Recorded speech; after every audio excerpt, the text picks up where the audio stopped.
Chapter 290. Ah!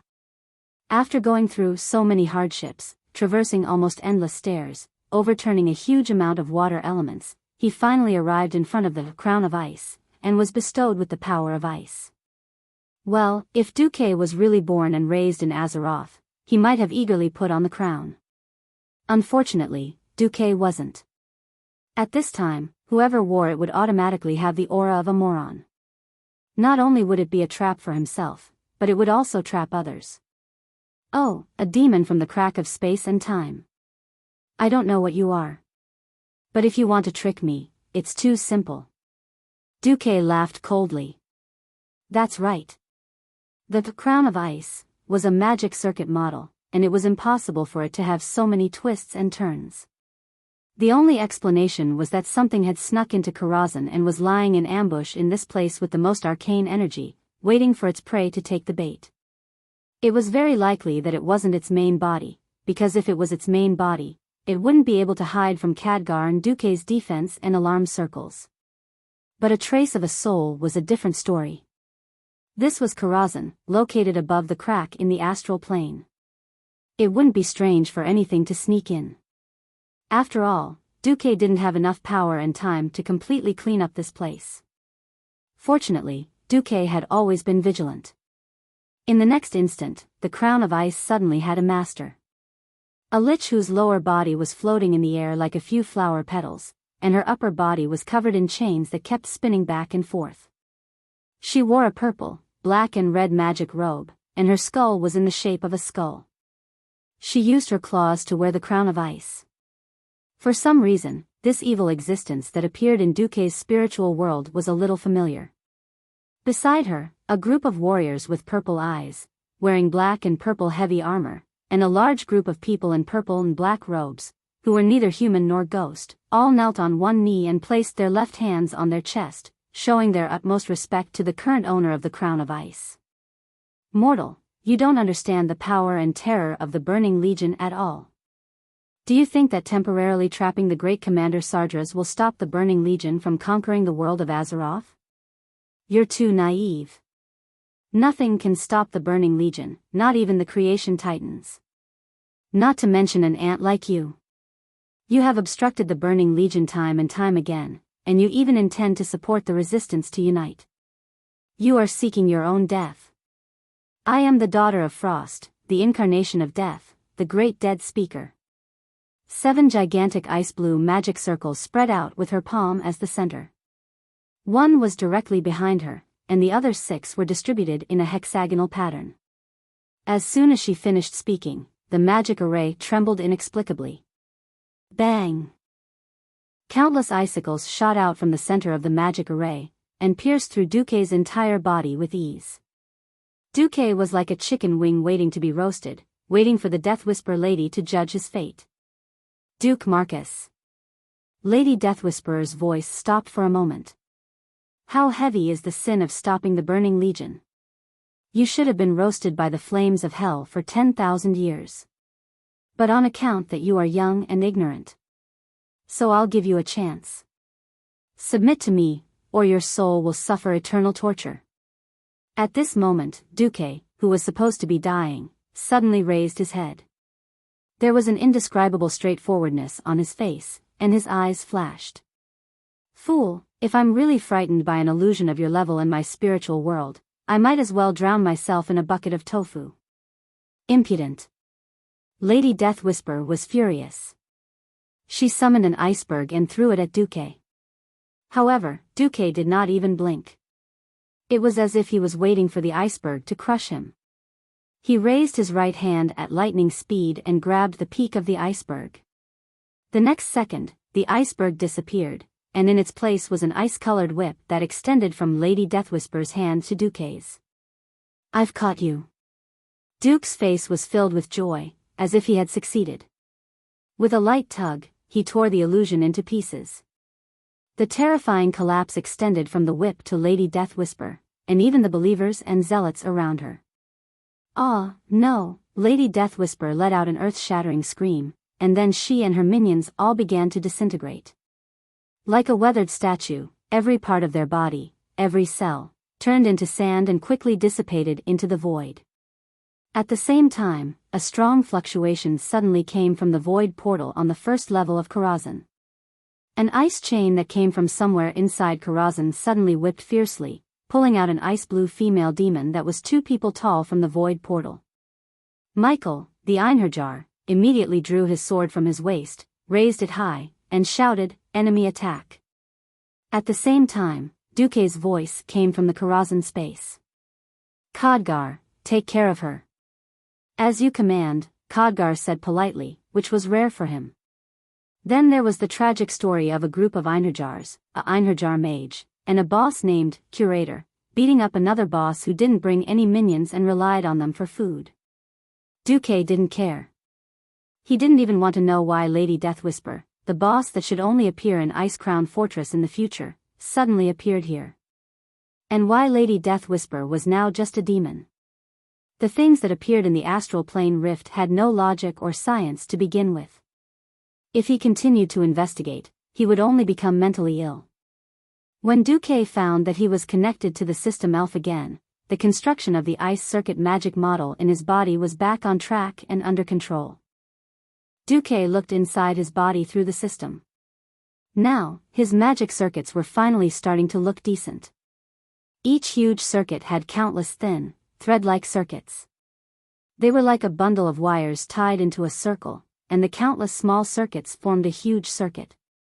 The 3 huge circuits of ice, fire, and arcane were like 3 connected rings. They were connected to each other and had their own independent sides, but sometimes they complemented each other. Although Crown of Ice and Phoenix Flames could directly draw power from the elemental realm, they also relied on the most core arcane circuit to support them.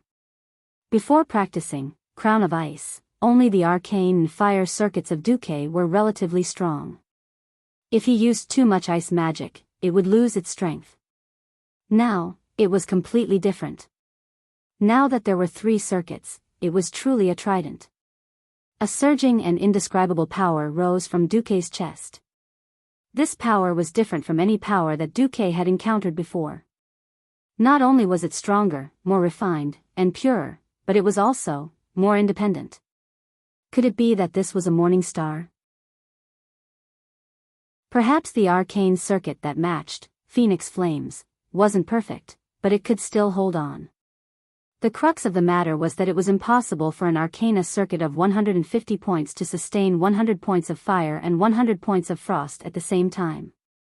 Considering the surplus, it was necessary to have at least 250 points of arcana circuit. If he really wanted to become the magic god of 3 practitioners of magic that he dreamed of, he had to further optimize and upgrade the arcane circuits that were the basic suppliers. This wasn't going to be easy. Duke didn't know if Medivh had recorded a magic model of this level.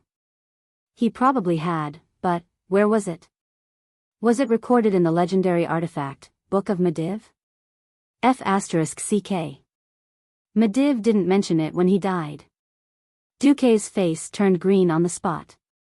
Did this thing not exist in this world? Or did Medivh deliberately leave behind a thought or a backup plan? Or did he leave it in the library? Hell, the Karazhan library contained 1.28 million magic books. If he could let the system elf scan it, it wouldn't be a problem to find it after reading it. But these were all magic books. The weaker ones could be scanned directly. The stronger magic books all came with their own magic restrictions. Duke did have the authority to open them, but he could only open them one by one. Otherwise, the magic books would trigger the restrictions and self-destruct. At this time, Khadgar returned. In his hand was a blue ball of light. Inside it was a struggling and howling soul. "Oh, my master, I haven't seen you for 2 months. Why did you provoke this thing the moment you woke up? Although she's only 1/3 of a demon's soul, she's not easy to deal with. My brothers are all slightly injured." "Wait. You said 2 months? What time is it now?" Didn't you say that the Alliance changed the year of the Beastmen invasion to the first year of the Dark Portal? Then it's the second year of the Dark Portal, February 10th. Oh, I saw that you were immersed in your own spiritual world, seeking a breakthrough, so I didn't dare to disturb you. Although your disciples have been looking for you many times. Duque's face turned green. He didn't think that he would stay in the spiritual world for more than 2 months. In March, spring would bloom. At that time, he would have to devote himself to the war with the beast men again. He wouldn't have time to cultivate at all. Was he going to be stuck as a sky mage for another year? A low level of strength meant a greater risk. Duque gritted his teeth, his lips almost bleeding. Seeing Duque's ashen face, Khadgar cowered. He immediately discovered that Duque's aura was still at the sky mage rank. Although he was very close to the Morning Star realm, he hadn't crossed that line. Could it be that Duque had failed to break through to the Morning Star realm? This time, it was Khadgar's turn to be unable to remain calm. Ugh, venting his anger was the most terrifying. Not daring to touch Duque's bad luck, Khadgar hurriedly said, Master, this fellow's soul is here. If you're unhappy, you can just roast her soul to vent your anger. How about I let you kill the imprisoned demon for fun? Duke was amused by Khadgar's words. Bastard, do you think I'm such an unreasonable person? If I want to advance to the Morning Star realm, I can do so at any time. This situation isn't ideal, so I'm just suppressing myself. Oh. Khadgar patted his chest, looking as if he had been relieved of a huge burden. All right, let me see if this fellow has any information. Duque stretched out his hand, using arcane energy to suck up a third of Lady Deathspeaker's soul. Duque couldn't analyze the information within the soul, but the system elf could. By repeatedly reading the Eridar demon language floating in the shallow layer of the soul, Duque finally found what he wanted. He was suddenly ecstatic. Ha ha ha ha ha. Ha ha ha ha ha. Old Antonidas, you deserve to be beaten up by me. Ha ha ha ha. All of Karazhan reverberated with Duque's unbridled laughter. Chapter 292. The Dark Portal Year 2, 11th of February. In the Dalajan, Antonidas was feeling very angry. That's right, after he was cursed by Ghoul Dan last year, he was the first to study the power of curses. However, as more information on Orc Warlocks and Orc Death Knights was brought to the Dalajan, Antonidas suddenly realized that this was a taboo that humans should not touch. In the middle of last December, after an emergency discussion by the 6-member Kirin Tor Council, they voted 5-1 to seal all information on necromancy. They sealed everything and locked it in the Violet Library. They announced this decision to the entire Dalajan. The matter should have ended there, but in early January, Antonidas received a report that zombies were found in the frozen fields near the Dalajan. It was obvious that this was the work of a mage. Although the experimental subjects were just lab rats, these zombified animals caused the farmers around them to feel very uneasy. It also affected the reputation of the Dalajan mages. Antonidas ordered the mages to investigate this matter thoroughly, but to no avail. There could only be 2 reasons. 1. The person who did this was so clever that he could hide from the surveillance of the entire Dalajan and even the Kirin Tor Council. 2. This person was most likely a high-ranking mage in the Dalajan who used his power to hide everything. In his office, Antonidas glared at his secret agent. Necromancy must be banned. It was very simple. Although the Dalajan also had a school of necromancy, the mainstream values of human society rejected the existence of necromancy. Therefore, it was inevitable that the mages who were obsessed with necromancy were incompatible with the values of the Dalajan. Antonidas could not ignore the opinions of the majority for the sake of a single mage's experiment. At this time, the guard brought news of Duque's visit. Tell him that I'm busy. Previously, when Duque poached a large group of mages, he did receive a large number of unique magic books. However, they were all toy magic books with no practical value. There wasn't even a single valuable book that slipped through the net. There was a saying, when the water is too clear, there are no fish. Obviously, Duque had gone through a strict selection process. Antonidas looked like he had been tricked, and now Duque was here again. The guard showed an awkward expression. but Sir Marcus wants me to tell you that this is a matter of great importance to the Dalajan's 1,000-year reputation and survival." Antonidas was shocked. He had dealt with Duque before. Of course, he knew that Duque was not the kind of person who did not know what was important. If he could say such serious words, it could only prove that Duque really had something important to tell him in person. "All of you, get out and let Duque in." Soon, only Antonidas was left in the room. Duque pushed the door open and entered. "Marcus, your information better be as important as you say it is. Otherwise, I won't forgive you. Of course, if you are a friend of the Dalajan will definitely not be stingy in returning the favor." This was Antonidas' little trap. If Duque asked for a return, then it was definitely not a big deal. It also proved that Duque was not sincere enough.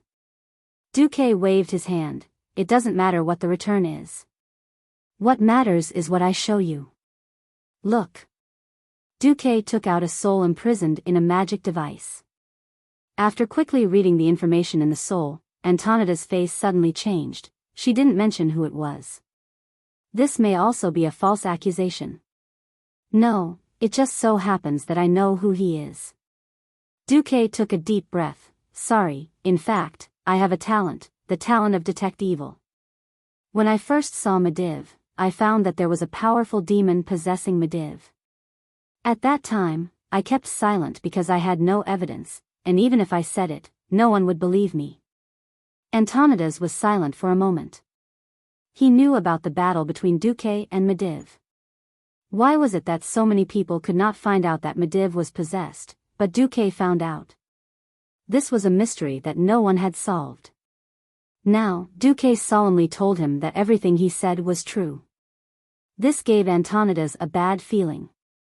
"In fact, before I came, I took the opportunity to visit some high-ranking Dalajan mages, and I finally found my target." Antonidas' face was already frosty. "Duke Marcus, do you know what you are saying?" "I know what I am saying. I want to invite the Archbishop of the Holy Light, Alonsus Fail, here. He will provide evidence for my accusations. But before that, I strongly suggest that you contact the two counselors, Crasus and Kale. You are indeed powerful, but even you can't guarantee that you will be able to keep him here." "All right." On the 12th of February, Kirin Tor Chairman Antonidas summoned all the Kirin Tor counselors and reserve counselors. "For the upcoming war with the orcs, we need to meet again to discuss the arrangements." It was a very reasonable reason. No one suspected that there would be any problems. But when all the counselors arrived at the magic conference floating in the sky above the Dalajan city, they suddenly realized that the situation was a little strange. For daily affairs, the 6-member council was the highest decision-maker. Unless it concerned the life or death of the Dalajan, or a change in the council, there would not be any backup counselors. This time, the 3 backup counselors sat in the spectator seats. When everyone had arrived, the Archbishop of the Holy Light, Alonsus, the Alliance's deputy commander Duque, and Paladin Uther arrived, filling the conference room with an ominous feeling. The magic circuits in Antonidas' body circulated, surging mana spilling out of his body. The temperature of the entire conference room dropped by a full 10 degrees. The aged Breaking Dawn wizard slammed his hands on the magic table in front of him, causing a loud bang to ring out. "First of all, please take off your masks. As the chairman, I, Antonidas, declare that we do not need these things today." Although they did not know why, they still did as they were told. They were not supposed to take off their magic masks in front of outsiders. The 3 backup counselors, 2 men and 1 woman, were all passers-by that Duque did not know. Antonidas placed his hands on the table, exuding an aura like that of a ferocious tiger. His voice shocked everyone present. "There is a traitor among us. A traitor who colludes with the devil." Once these words were spoken, there was an uproar. "Devil? Kale, that's," and a few others stood up in shock. What the hell? There was actually a traitor who colluded with the devil in the Kirin Tor Council. Chapter 293. In the Tirisful Council, whose purpose was to fight against the demons and prevent mages from casting spells excessively, all the counselors were selected from the Silver Moon Council and the Kirin Tor Council. It could be said that these two councils were the vanguard of fighting against evil, and the stronghold of justice. Now, Antonidas publicly announced that someone in the Kirin Tor Council was colluding with the demons. Everyone's first reaction was that it was impossible.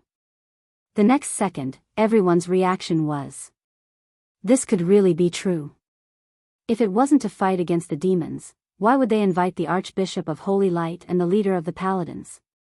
Enough. Let the facts speak for themselves. Antonidas' angry beard calmed down a little, and he turned to look at the Archbishop of Holy Light. Archbishop Fail, please. Fail didn't refuse.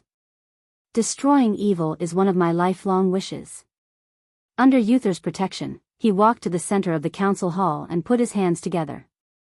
Suddenly, a dazzling, holy star rose from the Archbishop's hands, and the holy light spread across the entire council hall. However, 1 second passed, 2 seconds passed, 10 seconds passed, and nothing happened. There were no screams of the demons, no leakage of evil energy, nothing at all. Archbishop Alonsos and Uther were a little stunned. They had been informed by Duque and Antonidas, and that was why they specially came here to subdue the demons. Now, there was nothing at all. A drop of cold sweat dripped from Antonidas' forehead, and he couldn't help but look at Duque. It was because of Duque's exposure of Sargeras possessing the Mediv that Antonidas had almost unconditional trust in Duque. Now that there was a demon, but they couldn't find it, wasn't this a great embarrassment? Of course, Duque deserved to die, but his authority as the chairman would also be greatly weakened. For a moment, Antonidas' relationship with Duque almost changed from trust to hatred. At this time, Duque slowly stood up and said in a calm voice, "There is no doubt that the demons are among us. I just want to tell everyone that times are advancing, and so are our old enemies, the demons. 10,000 years ago, would anyone have thought that the demon king would stoop to possess a human guardian?" Everyone's body shook simultaneously. Indeed, everyone was a little unhappy that Mediv had tricked the entire human race. Duque's words made everyone even more vigilant. Duque spoke again, "Curse. An entirely new form of evil. The Undying." It was a non-living form that he had never seen before. The appearance of these two things is exactly what we need to be wary of. Therefore, when traditional demonic techniques are no longer effective, Archbishop Fao, please research new detection methods. Even though Duque had yet to prove that he was wrong, the meticulous Fail, who never lacked a sense of justice, nodded in agreement. In the human heart, there is rarely absolute justice or absolute evil. Therefore, the demons used this to deceive the detection of the holy light and achieve the purpose of infiltrating humans to continue spreading evil and undying beliefs. Actually, Archbishop, all you have to do is add the holy light into the spiritual attack. Fazio understood immediately. With a flip of his palm, waves of holy light once again spread throughout the entire hall. This time, one of the counselors finally bent over in pain. The skin on Kel Thuzad's poker face cracked inch by inch, revealing the pale, lifeless skin underneath. Even though Antonidas already knew the answer from Duque, he was still shocked, speechless when he saw it with his own eyes. Beside Kel Thuzad, Prince Kale, That's and Krasis, who were already prepared, instantly opened up their defensive shields. One on the left and one on the right, they attacked together and blasted out more than 100 fireballs, shattering Kel Thuzad's magic shield into pieces. At the same time, Wuther also attacked. The strongest paladin in history raised his hand and cast Divine Sanction. This broke through Kel Thuzad's magic defense and directly hit his evil soul. The world spun around him. Kel Thuzad didn't even have time to summon his evil creatures before he was struck in the face by Wuther the Fierce. Like a high-flying ball in a baseball, Kel Thuzad's body flew up under the bombardment of the divine hammer. Unfortunately, he didn't fly very far. His body only rose about a meter high before he was bounced back by an ice wall behind him. Humph. That was Antonidas' attack. He was caught off guard and was completely caught off guard. In addition, Antonida's strength was not inferior to his at all. In fact, his strength was far above his. In the future, the Great Frost Lich, one of the strongest fighters under the Lich King, Kel Thuzad, was now like a little girl being molested by a few strong men. He had no strength to fight back. He was stepped on by Wuther, his hammer pressed against his head, and his body was continuously sealed by Krasis and Kale bats. At this moment, Kel Thuzad was no different from the most useless skeleton soldier. He also knew that he was definitely finished, so he let go of everything. Why? How did you know, Duke Marcus, that I gave up my life to pursue eternity? I only transformed myself into a lich last week. Even that female demon didn't know that I did it. She thought that I was just a degenerate with a soul. Why? Tell me. Why? Duque gently pointed at his own eyes. Just like how I saw through Sardra's possession of Mediv, I also saw through you. I have a pair of eyes that can see through the souls of degenerates who have been corrupted by demons. When the dust settled, Antonidas also walked forward. Kel Thuzad. I've always thought highly of your talent. If not, I wouldn't have agreed to let you become one of the Kirin Tor counselors. I warned you, Kel Thuzad. Don't carry out those forbidden necromancy spells. How did you do it? On the surface, you promised me, but behind my back, you were still secretly carrying out your necromancy experiments. When Duque told me, the first thing I thought of was you. But, until the moment the truth was revealed, I only believed it. Antonidas' shoulders rose and fell rapidly. He turned his head, and there was an unconcealable sadness in his eyes. He looked at Fail, Wuther, and Duque. I'm sorry that such a thing actually happened in the Dalajan Kirin Tor counselors. I'm deeply sorry. For the sake of the Dalajan's reputation, please keep this a secret. Kel Thuzad, we will deal with it, and we will definitely give everyone a satisfactory answer. Now, it's time for the Kirin Tor counselors. Chapter 294. Kel Thuzad, a malignant tumor lurking in the human camp. Duque had long wanted to deal with him, but he didn't have any evidence. He was one of the 6 counselors of Kirin Tor. Just this identity alone was enough to make him immune to death. To be at Kel Thuzad's level, he was like Anduin or Bolvar in Stormwind. If he were to be killed casually, it would be strange if the Dalajan did not explode. If the Dalajan went berserk, the Alliance could forget about having a team of mages. With reason and evidence, they had to dig a big hole to bury such a powerful person in advance. Actually, when he saw the dead speaker's soul diary, Duque didn't react on the spot. I'm very lucky. I've finally found a fallen with great power and potential among the advanced mages of Dalaran. He is extremely obsessed with psychics, and has no resistance to my lord's power. In the future, there were too many liches or fallen who were skilled in the art of necromancy and had a name. Ras Frostwhisper, Dean of Psychics, and this dead speaker in front of him. However, these guys all had one thing in common, and that was they were all followers of the cursing sect. Speaking of the cursing sect, one had to mention one existence, Kel Thuzad.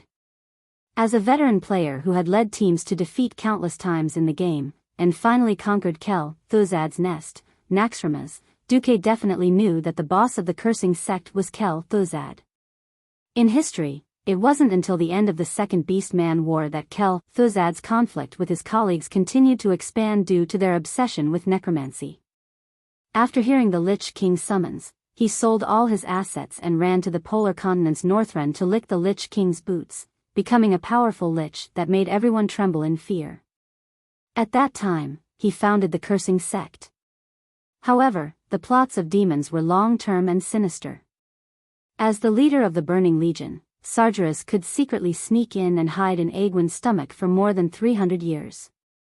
Duque didn't believe that the cursing sect didn't have any predecessors, and that there weren't any people who had been hiding for a long time. Needless to ask, there must be. Otherwise, how could the Lich King's arrival in the world of Azeroth be so terrifying?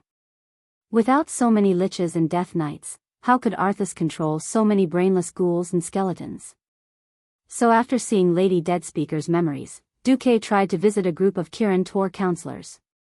Of course, his target was only Kel Thuzad.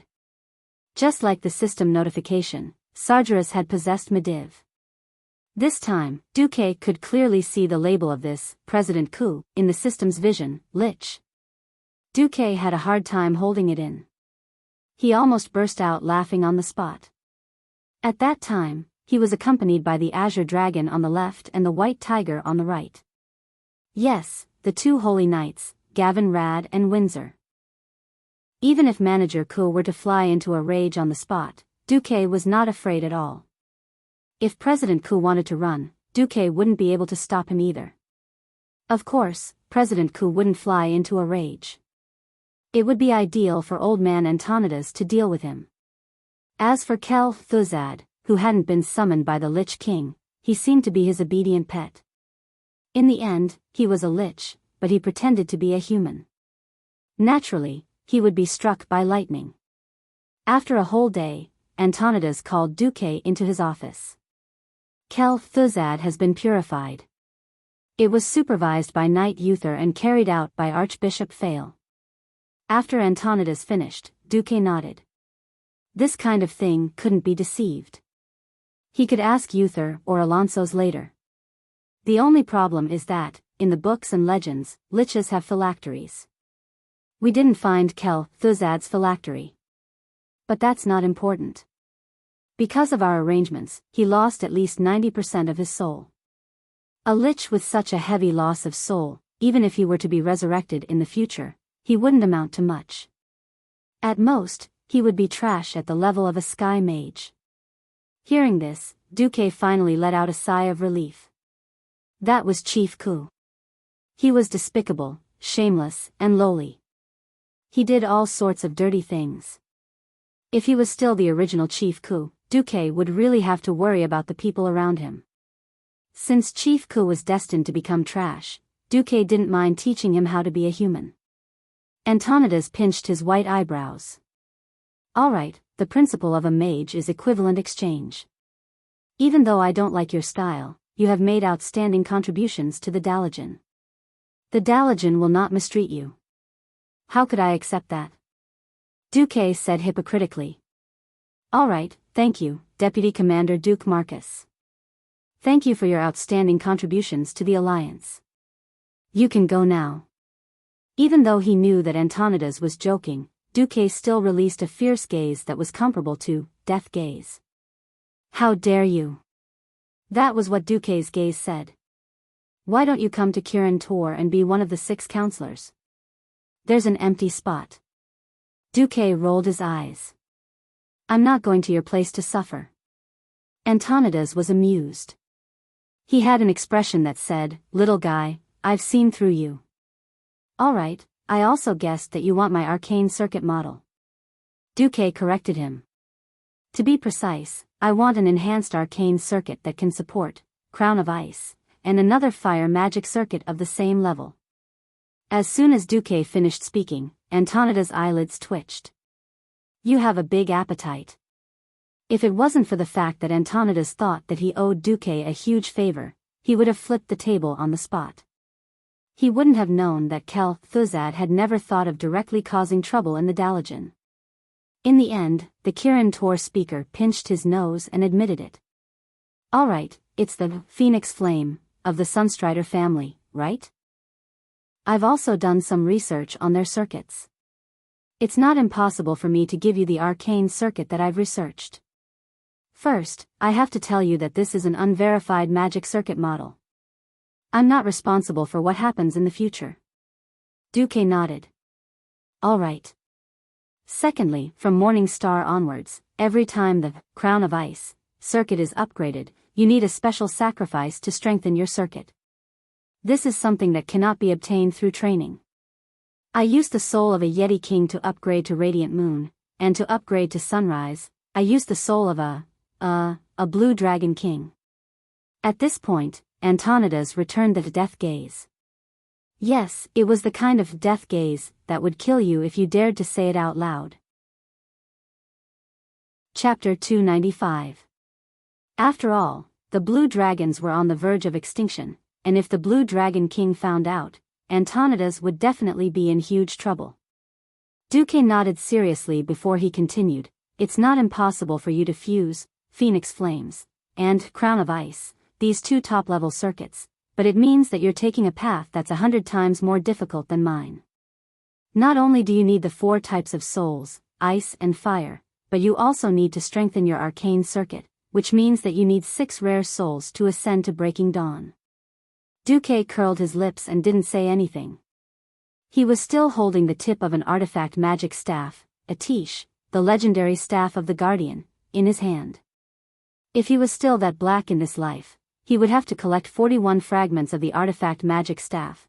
Compared to this kind of unreliable collection, elemental souls with a clear direction and even substitutes were nothing. Of course, Duque was still a little envious of Medivh. Medivh, who became a demigod mage and triple virtue pharaoh almost effortlessly, clearly had a good mother. Who was Egwene? The former world guardian, the awesome person who fought alongside the 4-color dragons and abused demons all day long. Antonidas had to tremble in fear when dealing with a blue dragon king, but if it was Egwene, a big shot would speak up with just one word. The blue dragon king would probably sacrifice his soul even if he committed suicide. Speaking of which, whether he liked it or not was another matter. Seeing Duque's unmoved appearance, Antonidas even had the illusion that he was old. These were 2 different things. This time, Duque had helped him clean up his own faction and save Dalaran from losing a huge amount of reputation. He still had to repay this favor. Antonidas continued, perhaps your path is the broadest. Since you've chosen, I won't say anything. However, the magic circuit I pass on to you is still easy for outsiders to see. You have to pretend. Duque understood on the spot. Oh, I'll deliver 10,000 top-level magic books to the Dalaran. Antonidas rolled his eyes. What the F***CK? Top class? It was obvious that he was using those inferior magic books to fool people again. The old speaker was a little angry. Don't go too far. Alright, 100 Morning Star books and 10 Radiant Moon books, Duque added. Announce to the public that there are 1,000 Morning Star and 100 Radiant Moon magic tomes among the 10,000. Just like that, the old fox and the young fox reached an agreement. Okay, I'll give you this, Arcane Light, magic circuit model. When Antonidas transmitted the magic model to Duque, Duque wasn't surprised by the magic model's wonders. Congratulations, host.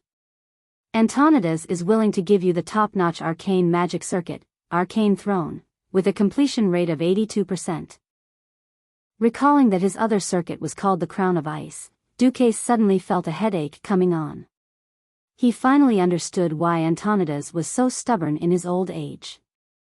It turned out that this guy thought of himself as the king of the magical realm. Alright, in any case, it was the Dalaran that he was screwing over. Duque decided to make a fortune in silence. The greatest king system was not good at creating something out of nothing, but it was perfect at correcting errors. In the state guest house in Dalaran, with the basic model as a comparison, Duque only spent 1 night to obtain a perfect version of the circuit of Arcane Throne, after thousands of simulations by the system. Duque decided to advance in the Dalaran. Duque had already completed the most crucial energy absorption in Karazhan. Now, he only needed to make minor adjustments, which did not matter much in the Dalaran. A complete version of a top-notch product was indeed different. The moment Duque embedded the Arcane Throne, which was 2 sizes larger, into Phoenix Flames and Crown of Ice, the combination of 1 big and 2 small circuits immediately gave Duque a different kind of spiritual impact. There was a brief buzzing in his ears, and his vision blurred for a moment. However, Duque was certain that he had indeed felt the existence of the laws of heaven and earth at this moment. Even he did not realize what had happened. The moment he embedded the Arcane Throne, an incomparably profound and complex magic operation knowledge came back from the 3 circuits. In that instant, he seemed to understand the meaning of Morning Star, but this happened in less than 1,000th of a second. It was as if in that instant, he had lost his identity as a human. He was no longer a human. Instead, he was a sun that emitted blazing light, a real shining star. The magic energy that escaped from Duque's body instantly rushed out of Duque's body like a hurricane from a jet engine, easily sweeping everything in the room. It burst the window and flew through the door, scaring Gavin, Rad and Windsor, who were guarding the door. They took advantage of the gap in the arcane storm to poke their heads into the room. Duque raised his head and met their gazes. They were surprised to find that Duque's eyes were no longer deep black. In those small black eyes, countless mysterious magic arrays were reflected. These arrays were constantly changing and combining, as if they were corresponding to the formal integration of the 3 magic circuits in his body. Duke's vision had completely changed. He no longer saw the decorations in the room, and he no longer saw his 2 powerful paladin bodyguards. He no longer saw the earth and the sky, and he no longer saw anything that was material. Instead, it was a world full of energy. There was no substance, only energy. It represented the Violet Fortress with a high concentration of energy. It represented the higher energy level of Antonida's laboratory. There was also the Dalajan sky, which was slightly thinner in energy compared to them. The boundless sky, the vast land, everything paled in comparison to the bright star that was Duque. Duque gently closed his eyes. Every breath he took caused his body to undergo a miraculous change. The hot air that surged into his lungs was instantly absorbed by the small alveoli in his lungs. All the oxygen entered his blood vessels and was quickly transported to the magic circuit that existed in his body in the form of the second dimension. It became nourishment, stimulating the magic in the circuit to rapidly fission. It provided all the magic that Duque needed to cast spells. Duque suddenly laughed bitterly. No wonder Sky Magi and Morning Star Magi were a very, very important dividing line in the world of Magi. This was in no way inferior to the advancement of ordinary Magi. Previously, Earth and Sky Magi were said to have transported energy from the outside world to meet the needs of casting spells. Then above Morning Star, it was a classic mix of magic. It could be absorbed from the outside world or created by oneself. From a transmigrator's point of view, before Morning Star, it was a conventional aircraft carrier that needed a lot of fuel to operate. After Morning Star, it would be upgraded to a nuclear-powered aircraft carrier. Even though many things were needed, there was no need to worry about energy. Chapter 296. In a sense, Duque was now carrying a nuclear reactor for human use. No matter what, Duque had taken a very important step in the field of magic. The moment Duque advanced, the entire Dalajan was in an uproar. Who's advancing?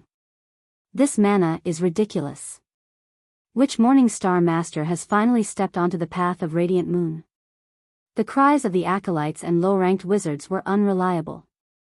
The high-ranked wizards did not look too good. Many high-ranked wizards had experienced the process of transforming ordinary elemental power into pure Morning Star mana. This was definitely the first time the amount of mana was so ridiculous. Comparable to Grandmaster Antonida's? No. It's even more ridiculous than the chairman. This. Perhaps only the legendary protector, Medivh, would have such a terrifying momentum when he advanced. Yes, back then I was studying in the Elven Forest, and I actually felt an explosion of mana from Karazhan that was more than 100 kilometers away. That momentum was similar to this person right now. My god, this is at least the mana of 100 ordinary Morning Star wizards, right? Then. Who is it? Feeling the arcane energy storm that was spilling out of his body gradually stop and the surging mana circulating normally in his body, Duque really wanted to laugh wildly for a minute. The system notifications kept appearing. As you have obtained the top-notch arcane magic circuit, Arcane Throne, you have obtained all strengthened arcane metamagic specialties by default. You have obtained the metamagic specialization, Arcane Concentration. The chances of enemies resisting your arcane magic are reduced by 30%. You have obtained the metamagic specialization, Arcane Focus.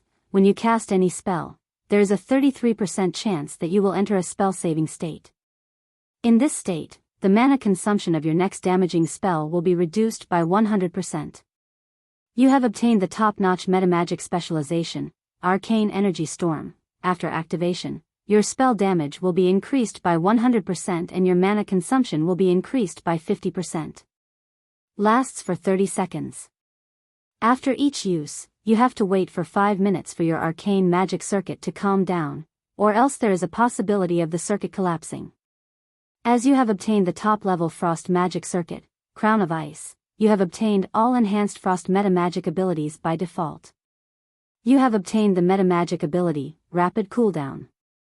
You have obtained the metamagic ability, Ice Barrier. Of course, there was also the Fire metamagic ability that, Phoenix Flames, gave him.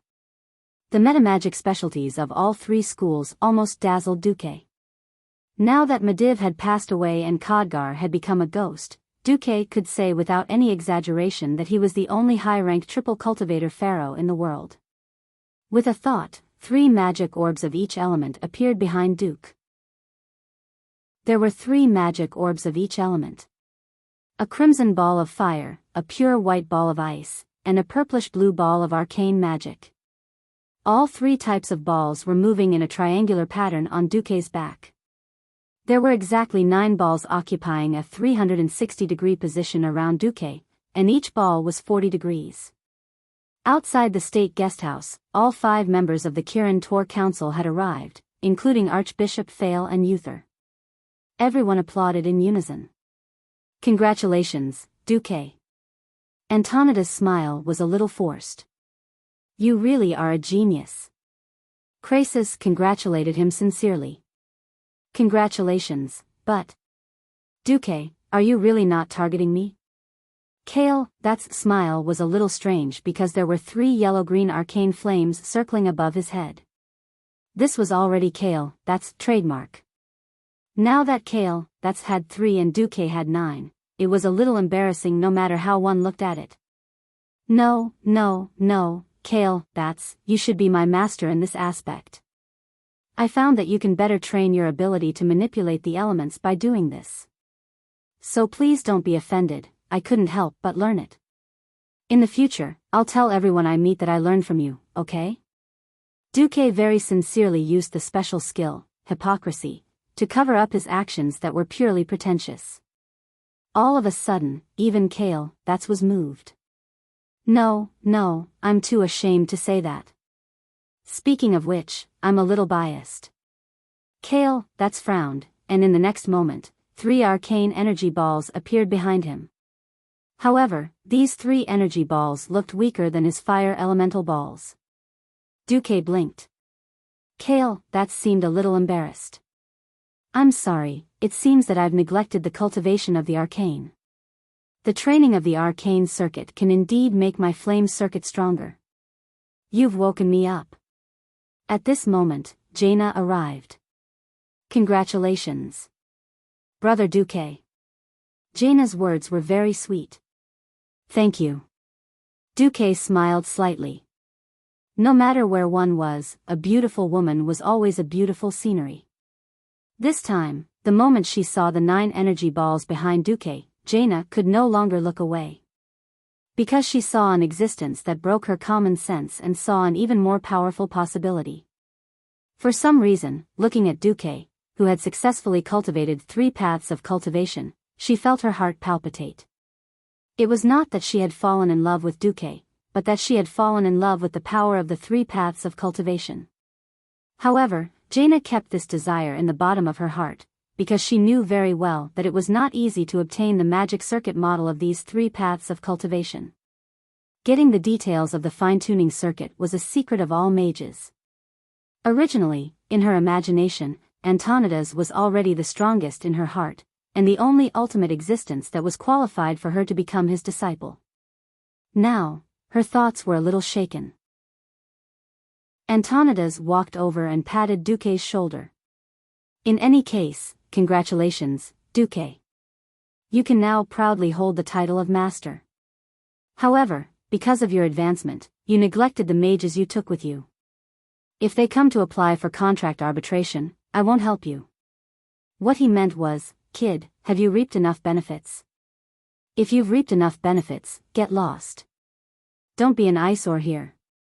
Duque smiled bitterly. He quickly bid farewell to the Dalian people and rushed back to South Shore. Duque was busy with his advancement and had not been seen for 2 whole months. Not only that, but because Duque was not around, everyone could not open the teleportation portal to Karazhan. This caused the mages who came because of his reputation to complain a lot. The bitter Alucia had no choice but to comfort everyone as Duque's assistant, promising that when Duque returned, all sorts of benefits and lessons would be made up for. If Duque did not have the title of deputy commander of the Alliance, there would have been many mages who would have complained to Antonidas that Duque had not fulfilled his end of the contract, and would apply to cancel it. All the grumbles disappeared without a trace as Duque appeared in front of everyone with the halo of a morning star wizard and 9 energy balls hovering behind him. Chapter 297. What kind of joke was this? A 16-year-old morning star wizard? Just the abundant and terrifying undulations alone were enough to kill most morning star wizards in an instant. Duque was only a first-rank morning star wizard. That was not to mention that Duque was a super pharaoh who specialized in fire, ice, and arcane magic. Only an idiot would not cling to such an exaggerated golden thigh. The few fellows who had been the most rowdy ran to Alucia, begging for the forgiveness of the noble lady of the Barav family. As long as she did not tell on them, everything would be fine. No matter how good-tempered Alucia was, she was not a pushover. She bore the resentful gazes of those fellows and truthfully told Duque everything that had happened in the past 2 months. Duque used his Mediva's moral integrity to activate hypocrisy, and said, "Oh, it's all right. This is human nature. It's my fault. My mistake has delayed everyone's studies. I will try my best to make it up to everyone. If everyone feels that it is unreasonable, I am willing to cancel the contract. Don't worry, there will be sufficient compensation." Of course, it was a different matter in his heart. You dare look down on me for causing trouble? Don't leave if you dare. I promise to send you to the safest place on the battlefield. Those fellows were just saying it with their mouths. They did not leave before, and they would not leave now. If they had no confidence in Duque, they would not have chosen to come. Those who came were poor acolytes or beginner wizards who did not have enough funds. As the saying goes, when the tree falls, the monkeys scatter. As long as the towering tree that was Duque did not fall, no one would be able to cause any trouble. Moreover, Duque had not fallen, but had become even more imposing and exaggerated. After Duque gave a few lectures and privately guided a few official wizards, all their resentment disappeared. With the arrival of spring, the Great War was about to begin. The orcs who had been dormant for an entire winter did not weaken their fighting spirit. On the contrary, their fighting spirit was even more vigorous. Glory and land were what the tribes desired. The orcs were never satisfied with these 2 things. After receiving reports from the spies and the dwarves from Ironforge, the entire alliance went into a state of alert. That was because the beast men who were migrating south during the winter were gradually moving towards the wetlands. The orc laborers who had not left during the winter had begun to build ships again. In the capital of the Rotterdam Kingdom, Lothar presided over the first high-level meeting of the Alliance of Darkness in 2 years. The number of participants was very high, and the kings of the various kingdoms were all present. Taking advantage of the fact that the orcs' ships had not sealed off the sea, the dwarf prince Magni Bronzebeard once again came to the Rotterdam Kingdom. Thanks to the reduced activity of the beast men during the winter, Duque used his own fleet to transport many batches of supplies to the Iron Furnace Castle. The bronze-bearded dwarves of Iron Furnace Castle had a much better life. The dwarves' underground warfare wasn't something that the other tall races could handle, so there was no point in sending reinforcements. Duque's act of tightening his belt and providing medicine and food warmed the dwarves' hearts even more. So when he came to Magni Lordaeron and saw Duque, he used the most direct way to express his enthusiasm. He used his dwarven strength to bend Duque's waist, and gave Duque a bear hug. "Ugh, Magni, that's enough. I can't breathe." Duque rolled his eyes, almost foaming at the mouth. Ha ha ha. Thank you, Duque. You really are the dwarves' best friend. I can't wait for the day you lead the army to counterattack the orcs. If we're lucky, we can counterattack this year. But this depends on whether the heavens are looking out for us, Duque consoled. Magni automatically filtered out the rest.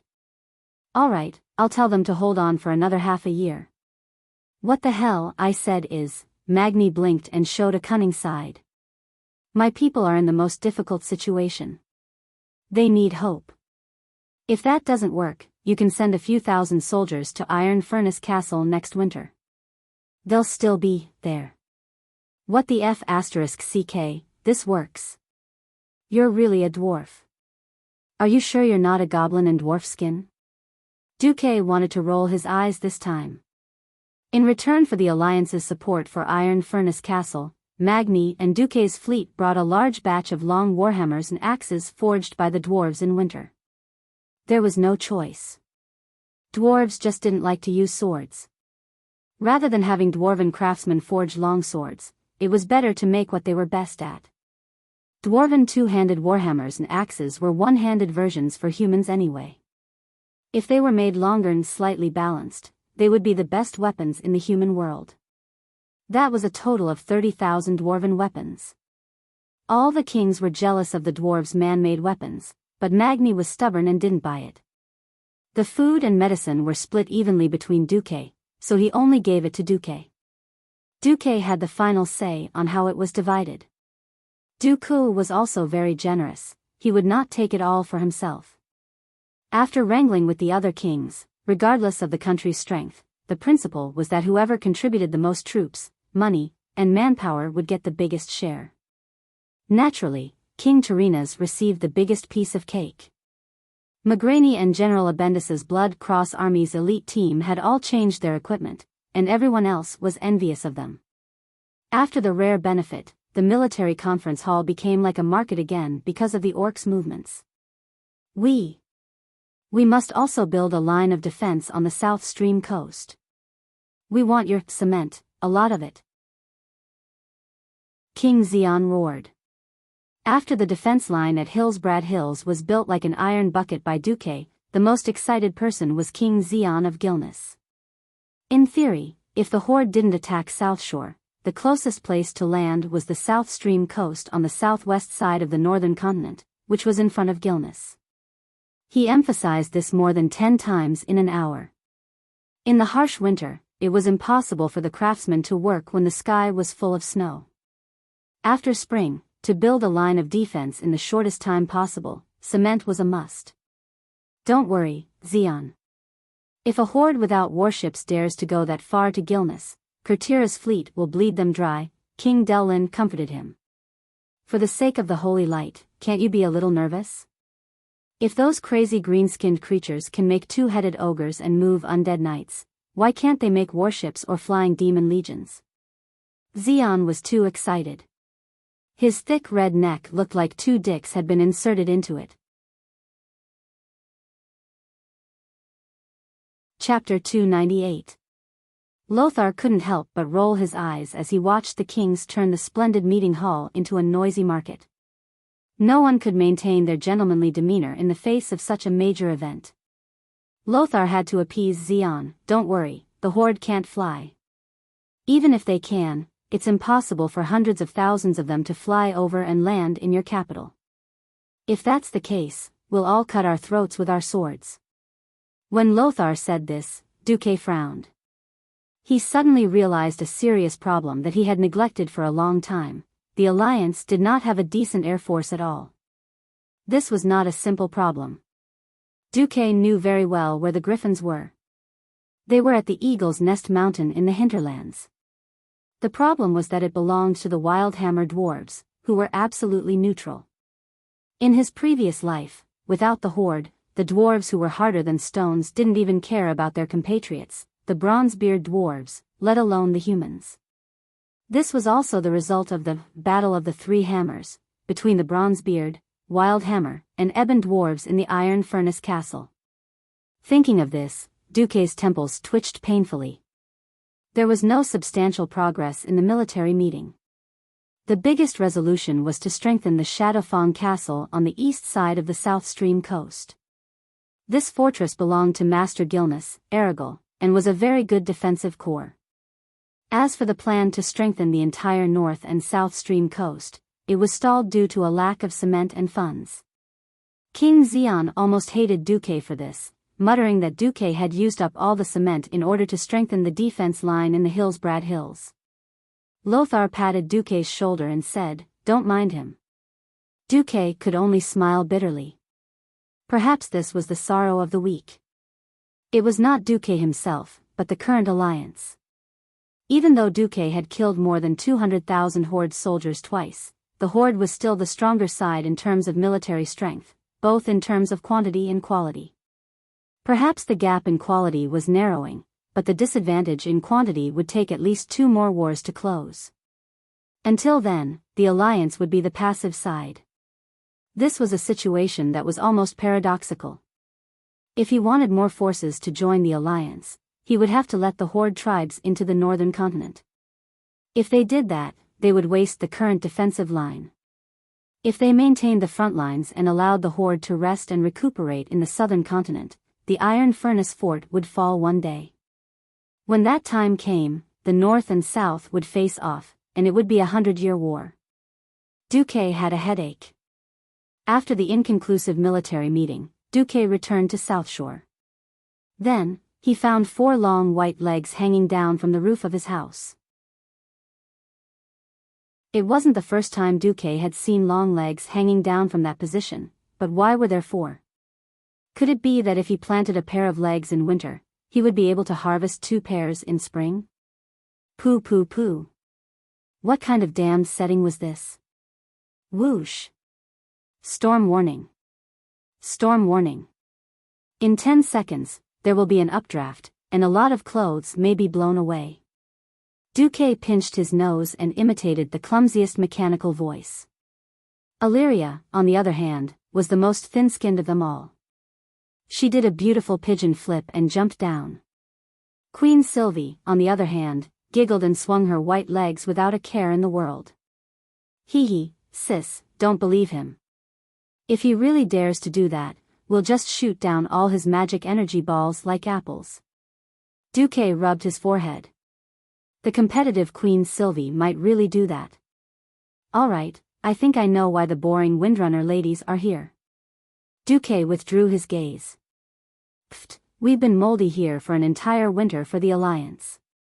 Aurelia put her hands on her waist and said confidently. Duque waved his hand and immediately used Magician's hand to bring a stack of letters of complaint. Yes, yes, yes. Before the winter festival, the goat that George's family used to celebrate disappeared. Later, it was found in the Windrunner's camp. The 2 legs on her head forgot to swing. My Naga told me that a nimble thief stole a dozen of my merfolk's golden pearls. A gust of wind blew. Why is the spring wind still a little cold? 2 barrels of dwarven gold wine that King Lang used to celebrate the new year and sent by Bronzebeard King of Ironforge mysteriously disappeared. Aurelia looked at the back of a certain future queen who was turning around and trying to escape. At this moment, a gust of wind blew on Duque's roof, and the 2 sisters disappeared. Servanas, the angry voice of a big sister came from the wind. Duque scratched his head. As expected of a Windrunner. She can go wherever she wants. Of course, Duque didn't really want to settle the score with Servanas. He just wanted to tease her a little. Of course, after the incident with Kuel Salus, Aurelia, who had always been noble in front of others as a high elf, obviously couldn't tolerate her sister's behavior. A few minutes later, Aurelia brought back the pitiful Queen Sylvanas. With her ears pulled and tears hanging from the corners of her eyes, Sylvanas bowed with her head lowered was unexpectedly cute. Duke almost wanted to go over and kiss Queen Sheila. Well, Duque, I'll compensate for the loss on behalf of my sister. For a moment, Duque really wanted to ask Sylvanas to sell herself. That was Servanas they were talking about. The unbelievably powerful Sylvanas. Even if she didn't become a Dark Ranger, she was still unbelievably powerful. But that was impossible. First of all, it couldn't pass Duque's own heart. Secondly, the Windrunner family was actually quite rich. No, it's just a few 100,000 gold coins. I don't care. One experiment is gone. Ha ha ha. That's my good Duque. No wonder I loved you so much. Aurelia patted Duque's shoulder and spoke like an elder. But Duque knew that Aurelia was actually feeling guilty. Stealing tributes was definitely a big or small matter. Of course, Duque knew very well that in front of a great enemy, no human kingdom would fight with the pharaoh Cuel Salus over such a thing. Sylvana stuck out her tongue where Aurelia couldn't see. However, the Windrunner's perception of the outside world didn't just rely on his eyesight. The Demon King's hand that was pulling Sylvana's ear tightened. Ouch, ouch, ouch. Sister, I was wrong. This time, Sylvanas was really terrified. Okay. I also know that you've been idle for so long, you need some excitement. We're always ready to fight for the righteous cause of the Alliance. Aurelia was serious, puffing out her chest and sucking in her stomach. Fight my ass. You're an idiot, okay? Now there's a mission that may or may not be dangerous. Me. The two sisters raised their hands together. Chapter 299. Magic was a magical thing. It had an extremely unscientific side, but it also had a fixed pattern that showed its supernatural side. When Duque combined the three elements of fire, frost, and arcane magic into an energy ball, Lothar looked at Duque as if he was looking at a walking bomb. After being repeatedly hit by Lang's King's contempt, Duque gave up on healing. It was March, a day of spring. It was also the 3-month anniversary of Duque losing his little maid. It was because Duque had left Vanessa in South Shore after going to Karazhan. Then, Vanessa, who felt that she could not be of much help, went to train in a sacred place for thieves. Yes, it was the Ravenholt Manor in the northeast of the Hillsbrad Hills. Although the little maid left a note saying that she was training somewhere in the area, Duque immediately thought of that place. Logically speaking, recruiting a team of spies was also quite useful. Unfortunately, it was really useless in the following period of time. Since Duque was busy, he did not bother about it for the time being. In March, the Horde would make a big move. Van Cleve and Stroman, who had spent the entire autumn and winter in the western wilderness, sent a letter asking when they would take action. Duque's instructions were, wait for the main force of the Horde to leave the southern continent first. The main force of the Horde could not stay in the southern continent for long. If it were a human king, he might be satisfied with occupying such a vast piece of land, but unfortunately, it was the Horde, and the aggressiveness of the orcs would not let them stay put. After the midwinter ended, the troops that fought in South Shore last year gathered in South Shore again. However, Lothar flew into a rage, and rushed to Rotterdam to vent his anger on King Tyrrhenus again. The reason was simple. At such a time, Rotterdam, Dalagen, and Alterac actually refused to enter a state of total war. What do you mean by this? Do you really think that you can destroy millions of orcs with just these few people? Even if we ignore the laborers who do not have much combat power, and even if the elites of the Horde are decreasing, the total number of troops of the Horde is still close to 500,000. Lothar slammed the table hard. Facing Lothar's anger, Menethil too was also helpless. I've already sent out my warning. Most of my lords, however, chose to use money to fulfill their obligations. So, if you want money, I can, but if you want soldiers, I can't give you more. Sorry, Commander Lothar. This was the weirdness of the feudal knight system. The people were the private property of the lord, and the lord listened to the king. However, the king had no right to directly conscript the lord's people without a proper reason.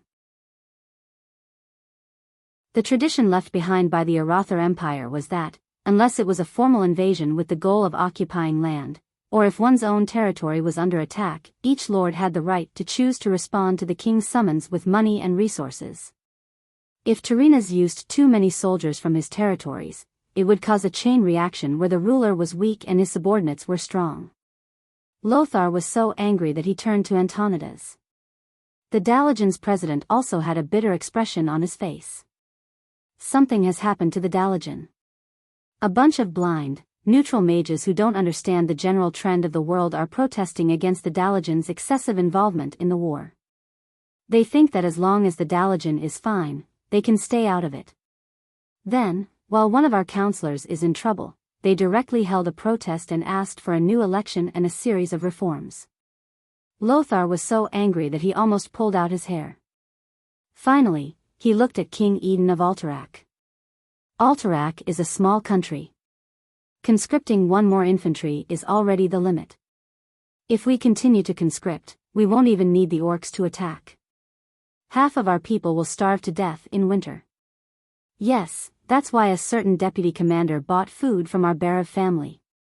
At this moment, Lothar even wanted to kill Eden.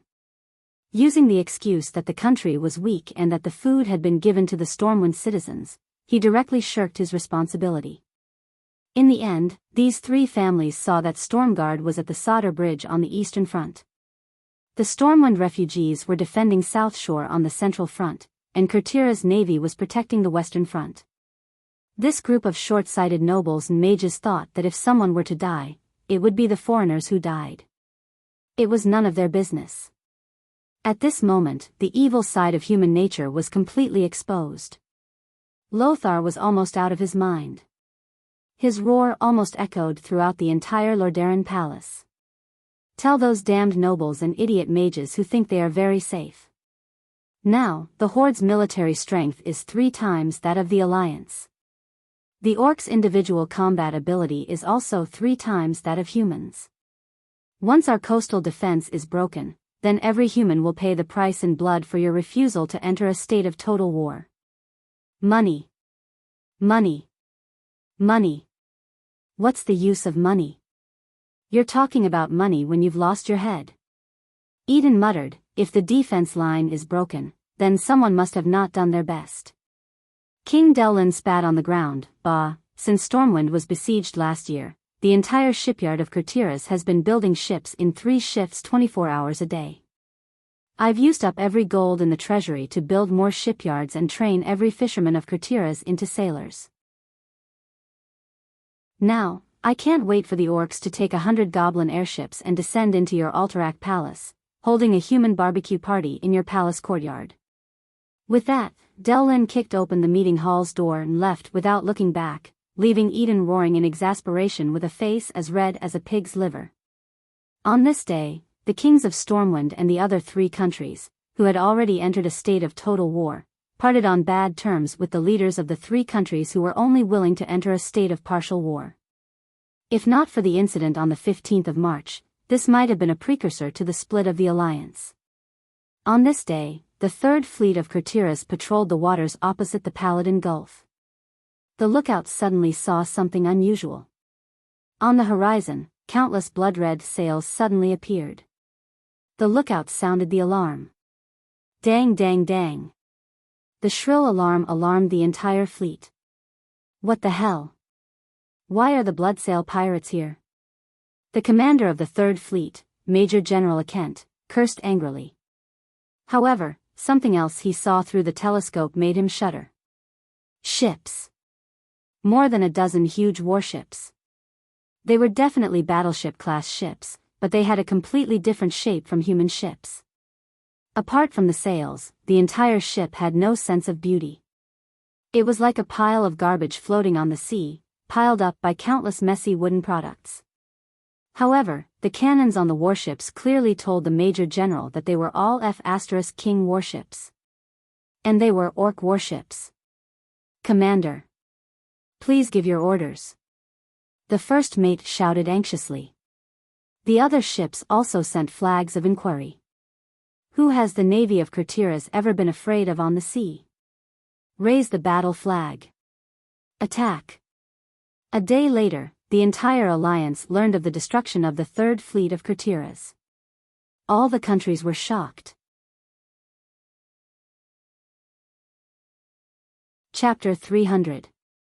In the headquarters of South Shore. General Dahlon's face was livid. He had spent the entire autumn and winter to replenish the Third Fleet, which had suffered heavy losses in the last battle. Because of this, the Fourth Fleet, which should have been completed long ago, only had 80% of the ships of the official fleet. But now, the entire Third Fleet had been destroyed in a single day. Out of over 100 warships of various sizes, only 8 had managed to escape back to South Shore. Most of the others had sunk, and about a dozen small and medium-sized warships had been captured. The only good news was that the Third Fleet had also dealt a heavy blow to the enemy. According to the report, the Bloodsail fleet had sunk about 50 ships. This result was not enough to comfort the people. It was very simple. The damned Bloodsail pirates had betrayed the humans and joined the orcs, which had tipped the scales of victory. Humans were no longer the overlords of the sea. Goddamn Fairville.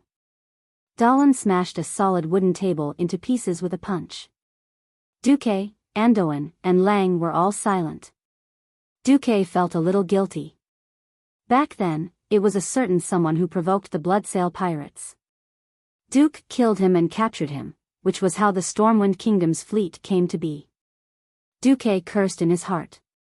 I should have gotten rid of them. Duque was just wishful thinking. The world of Azeroth was too big. If he wanted to deal with the Bloodsail pirates, Duque, who did not know the coordinates, had no place to teleport. Teleport to Stormwind City, which was occupied by the orcs. That would be too much.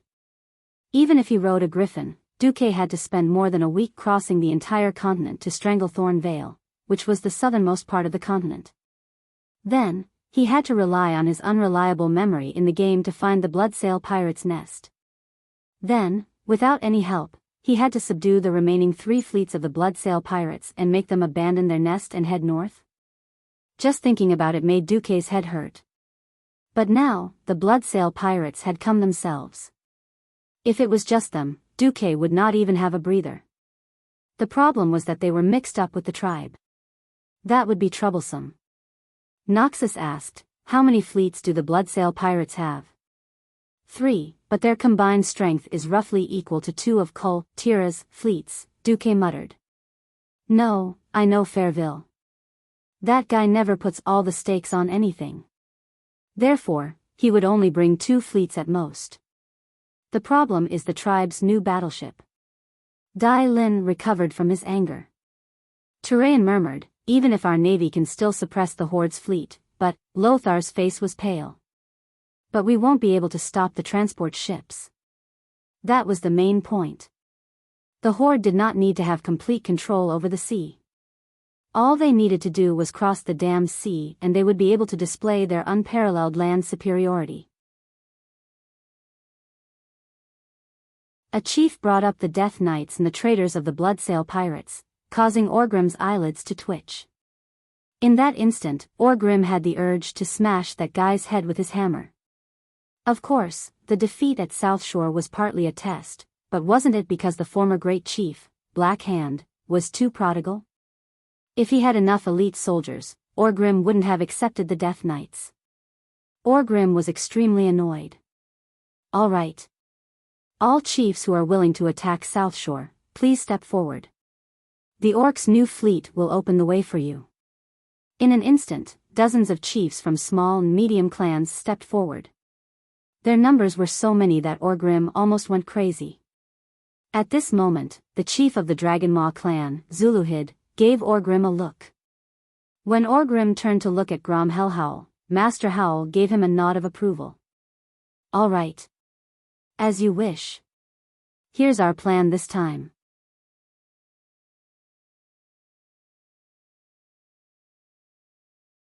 Chapter 302. The orcs and ogres were very different, but in that green tide, they all felt the same. The Bloodsail pirates could only see the green tide crossing every swamp with water, stepping on every inch of turf, and smashing everything in its way.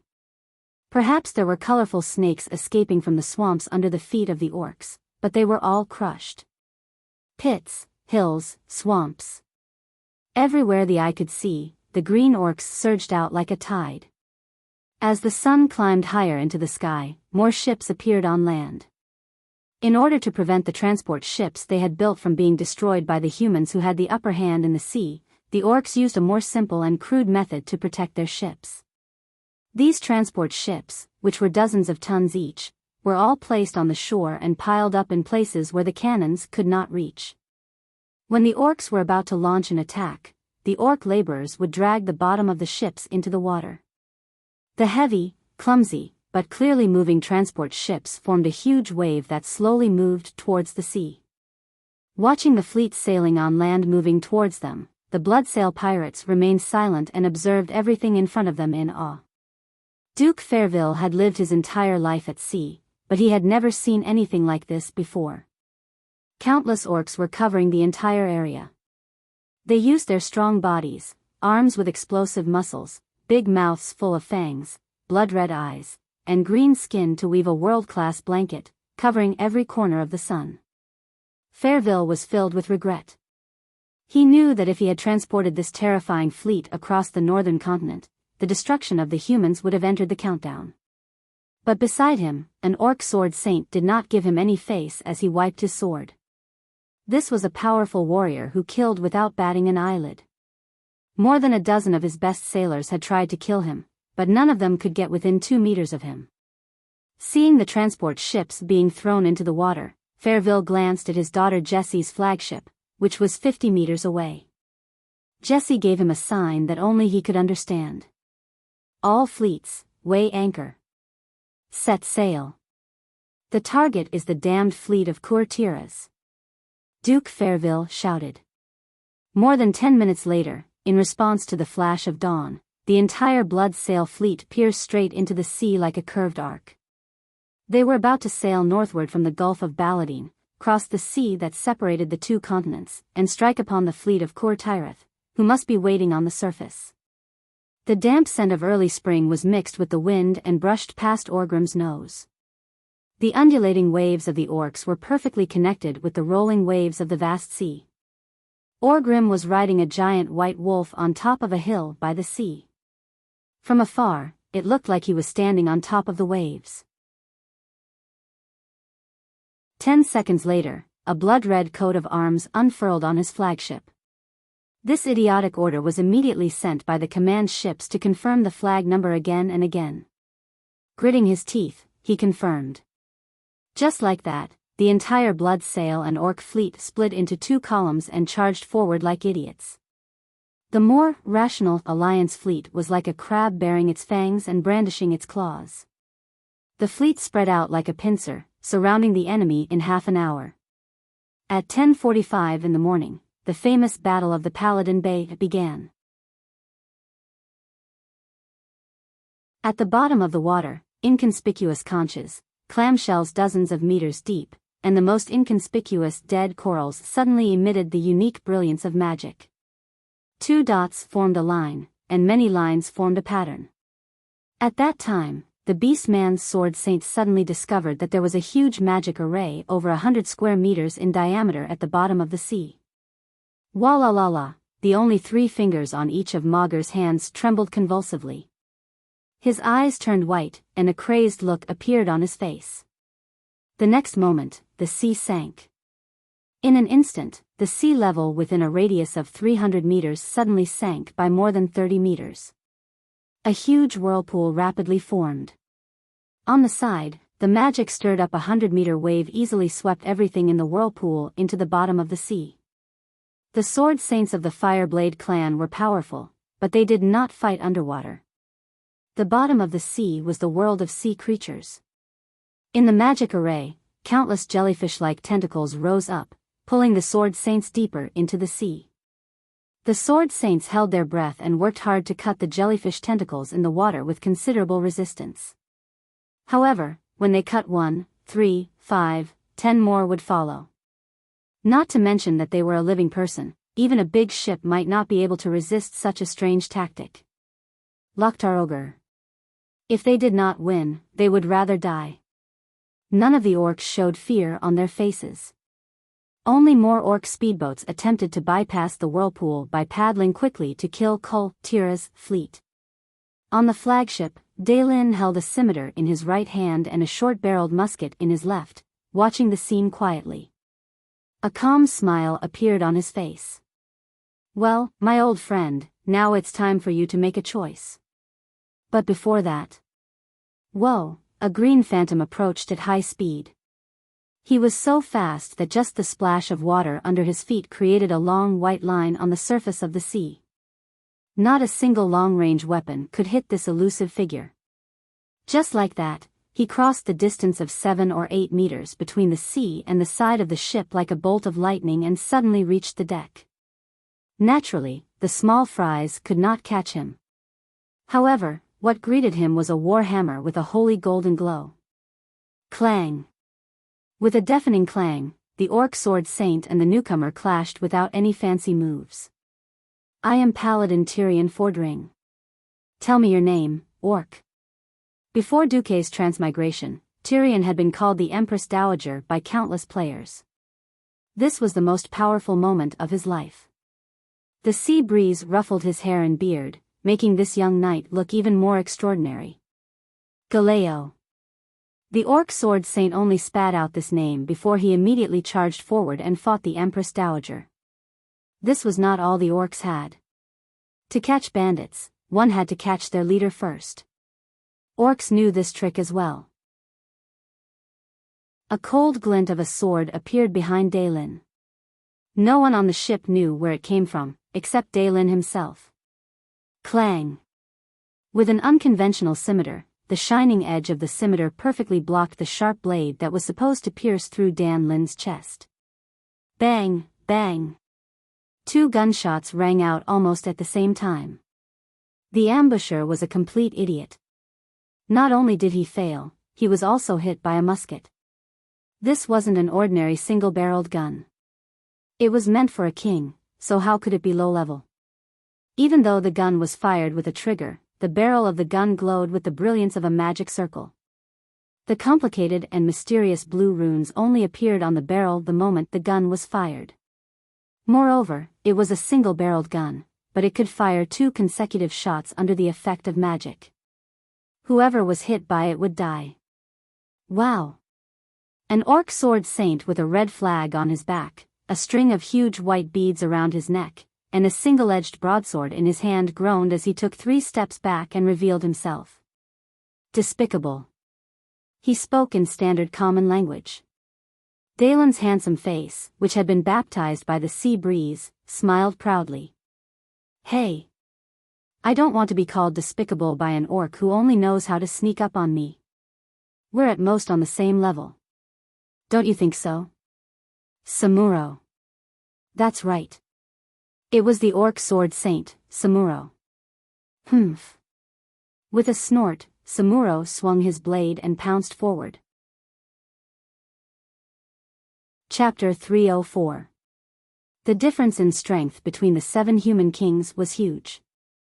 The ones who could fight were humanoid nuclear bombs like Antonida's, while the ones who couldn't, such as Tarina's or Eden, would be blown away by the wind.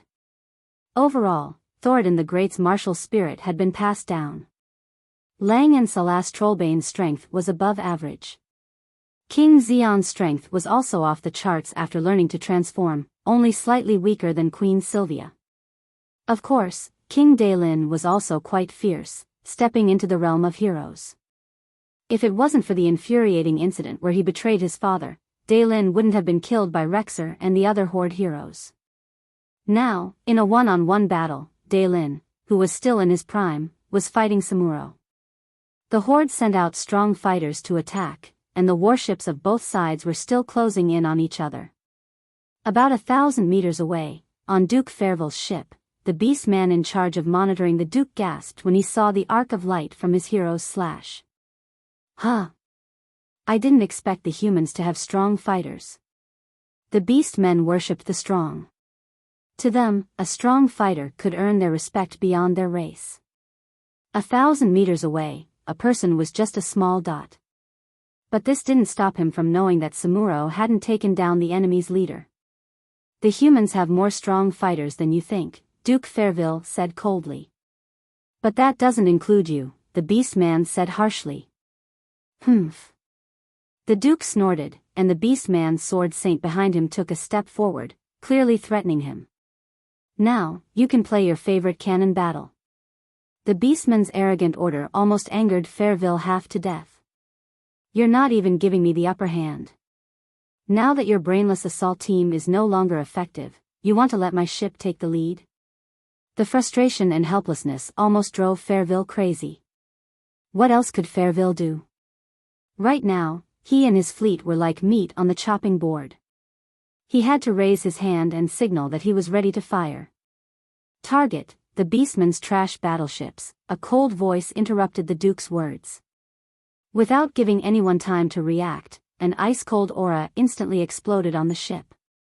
A bone-chilling cold swept past everyone's face like lightning, but the only ones who were frozen were the beastmen in charge of guarding and the Sword Saint. In less than 1/100th of a second, all the beastmen near Duke Fairville had turned into ice sculptures. Every single orc's ferocious expression, their tensed muscles, their half-drawn blades, all the details could be seen clearly. Unfortunately, they were just ice sculptures that had lost their lives. A figure in blue and white robes suddenly appeared less than 3 meters in front of Duke Fairville. "Sir Duke Marcus, I didn't expect you, the Alliance's vice commander, to personally take action," the Duke muttered to himself. Duque confidently appeared and raised his hand, casting an icicle spell that was mixed with the characteristics of a tornado, easily sending those beastmen flying over the side of the ship. Just before the ice cubes fell into the sea, a continuous "cacha" sound stimulated the eardrums of every blood sail pirate. Right before their eyes, the beastman watchers who had been threatening them for more than a month turned into beautiful ice crystals that dissipated with the wind. With great power comes great responsibility. Even the Commander Lothar can charge at the front, so why can't I, the Vice Commander, do the same? Amidst the laughter, the watchers turned into ashes.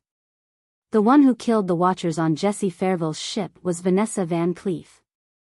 The incompetent little maid who had just returned from a short period of training at Ravenholt Manor had sliced the beast man into 18 pieces with lightning-quick strikes. It wasn't just her.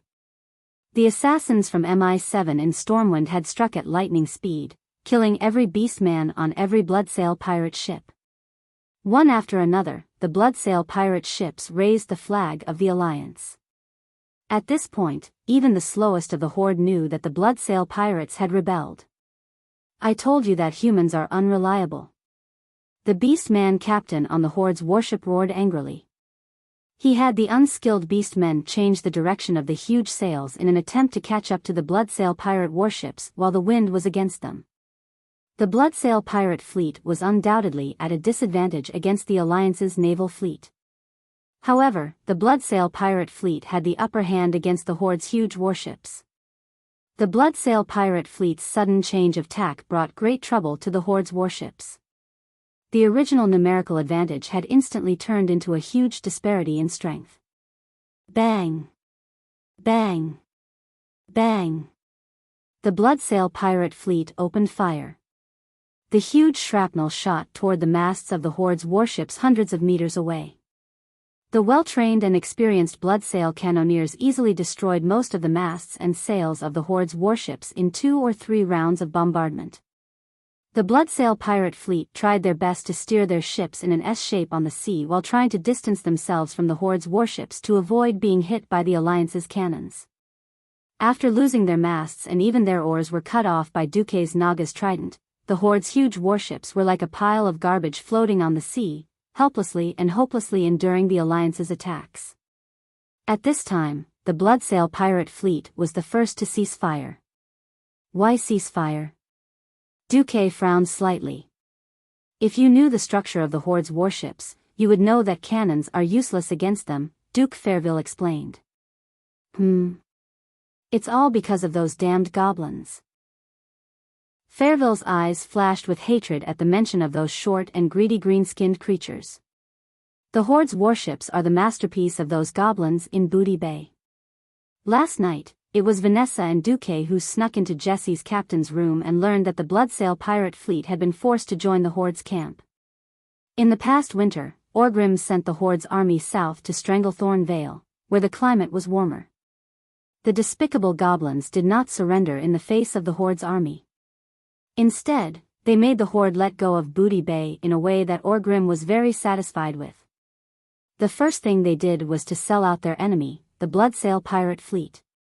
The horde lacked a fleet, so the evil goblins suggested Orgrim to swallow up the Bloodsail pirate fleet. It was the middle of winter at that time, and almost all the Bloodsail pirate fleet were on land in the Bloodsail fortress. In the end, they were all wiped out by the invincible orcs. Of course, how could an ambitious and ruthless person like Orgrim allow the goblins to be his spear? That was why they had this super warship that Duque called a large piece of garbage. Other than the hull of the ship that was covered with iron sheets and was symbolically equipped with 10 cannons, the rest of the space was a crazy warship that was covered with protective baffles.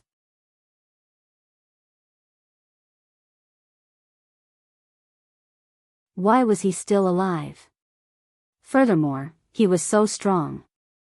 As if he was disgusted by the surging waves, a terrifying black aura spread out from his body, and the huge waves were completely separated in a radius of 200 meters around him and Duke.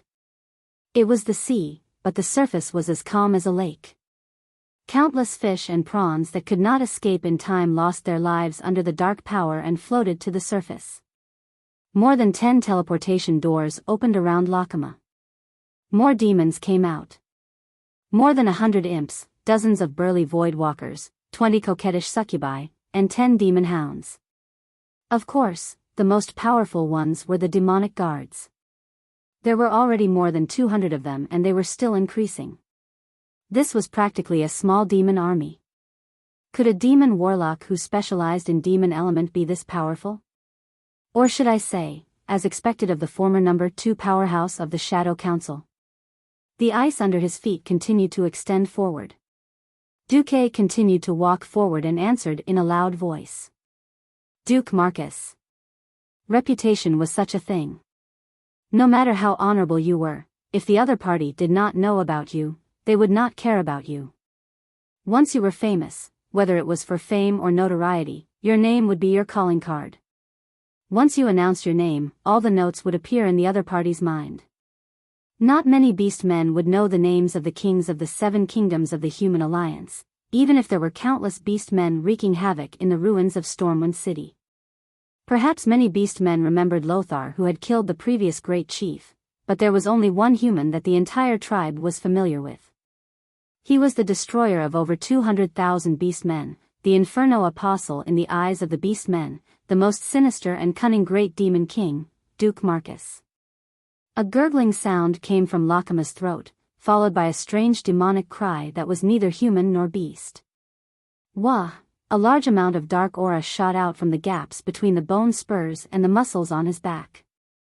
Then, Lakama took out a bloody necklace from his space storage and put it around his neck. Duque's pupils suddenly shrank, and the muscles on his face twitched uncontrollably in anger. It was very simple. Every bead on the necklace was a shrunken human head, the head of the Storm Royal Mage Legion. He didn't have any deep relationships with them. Most of them were just nodding acquaintances to Duke, but every single one of them once had the same status as Duke. Using their heads to make a forbidden magic tool was undoubtedly a blasphemy to the entire Stormwind City and even the entire Alliance. Slap. Slap. Even though he was not attacked, Duque felt as if he had been slapped multiple times. His entire face was burning and stinging. He. Angry? Dissatisfied? No problem, you will soon become one of them. Ever since we fought with you human mages, it has been a lucky day for us warlocks. As long as we concentrate whatever magic circuit you have in your head and customize it, we can increase our spellcasting ability exponentially. Ha ha ha ha ha. Lakamard laughed wildly and waved his hand. 10 of the largest teleportation portals appeared.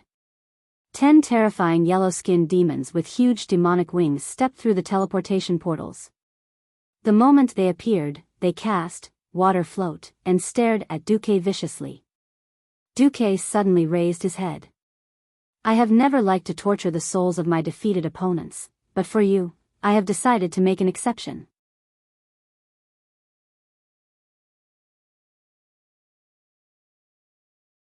Almost at the same time, Duque also felt the changes in his body: pain, convulsions, fatigue, heat, weakness. Looking at the series of negative statuses that appeared on his retina, Duque felt like he was about to burst into tears. You are affected by the curse of pain. You are affected by the curse of fatigue. There were more than 10 curses of various sizes and 7 to 8 negative statuses. Even if there were 100 orcs, their life force would be drained in an instant, let alone a human like Duque. Without hesitation, Duque immediately activated the ice barrier. A cold sensation instantly spread throughout his body. Apart from the ice element, all other elements and powers were instantly expelled from his body. TSK, Lakama snorted coldly. He was originally planning to wait for the invincibility of the ice barrier to end before giving Duque all the curses and debuffs. Who knew that a storm that he had never seen before would engulf his demon army? White frost, red flames, and purple arcane magic. 3 different elements were perfectly blended together and shot towards his demon army. Frostfire arrow. It was not that Lakama had never seen this spell before. It was a damaging spell that absorbed the essence of 3 different types of magic at the same time. It was very effective against any type of enemy. If it could be used consecutively, even a demon warlock with a high defense would have a headache. Now, Lakama had a headache. Chapter 307. Duque, who had frozen himself in the ice, was still standing there like an ice sculpture, but Lakama could hear the chanting of spells in unison. It was the same voice as Duque's. The chanting was so clear that Lakama could even hear every syllable. The question was, who was chanting? In the air, there were no people or mouths. There were only 108 hands of magic. The white elemental hands pushed the tricolored energy balls in their palms forward, and Lakama saw a storm forming. A storm of frostfire arcane arrows. Each of his attacks had the power of a peak sky mage at full strength. It was the same as 108 peak sky mages attacking at the same time. Lakama's green face turned dark green. The huge and glamorous light spun at a high speed, crossed the sea, and pierced through the bodies of the demons who had been buffed by water float. In an instant, they were torn into pieces and fell into the sea like a rain of blood and flesh. Almost immediately, Lakama's demons were left with only the strongest apocalypse guards. These huge yellow-skinned demons flapped their long bat wings and withstood this round of attacks with some difficulty. Lakama raised his hand, and the huge apocalypse guards charged at Duque at a high speed. However, a second and third round of frostfire arrows poured down on the apocalypse guards. Lakama watched in shock as his demon army, which was enough to destroy an entire army of 5,000 humans, was beaten down by the storm of magic arrows released by the hands of magic. Duque ended ice barrier. Lakama's fear worked. Duque fell into a terrifying illusion like an idiot and spun around on the ice like a drunkard. Although his willpower was quite impressive, he recovered in a second. Logically speaking, a mage who was in a state of mental confusion could not continue to cast spells. But Duque did it. The 36 hands of magic formed a group to release frostfire arrows, never stopping from beginning to end, and automatically aimed at the enemy to pour fire. There was no problem with the accuracy. It was as if every frostfire arrow was controlled by a mage. Regardless of whether the apocalypse guard dodged or blocked, the frostfire arrow would automatically adjust its angle and accurately hit the apocalypse guard's weak spot. At this moment, Lakama almost suspected that Duque had done the same thing as him, enslaving a group of mages and using their souls to cast spells for him. Unfortunately, there was no time for Lakama to hesitate.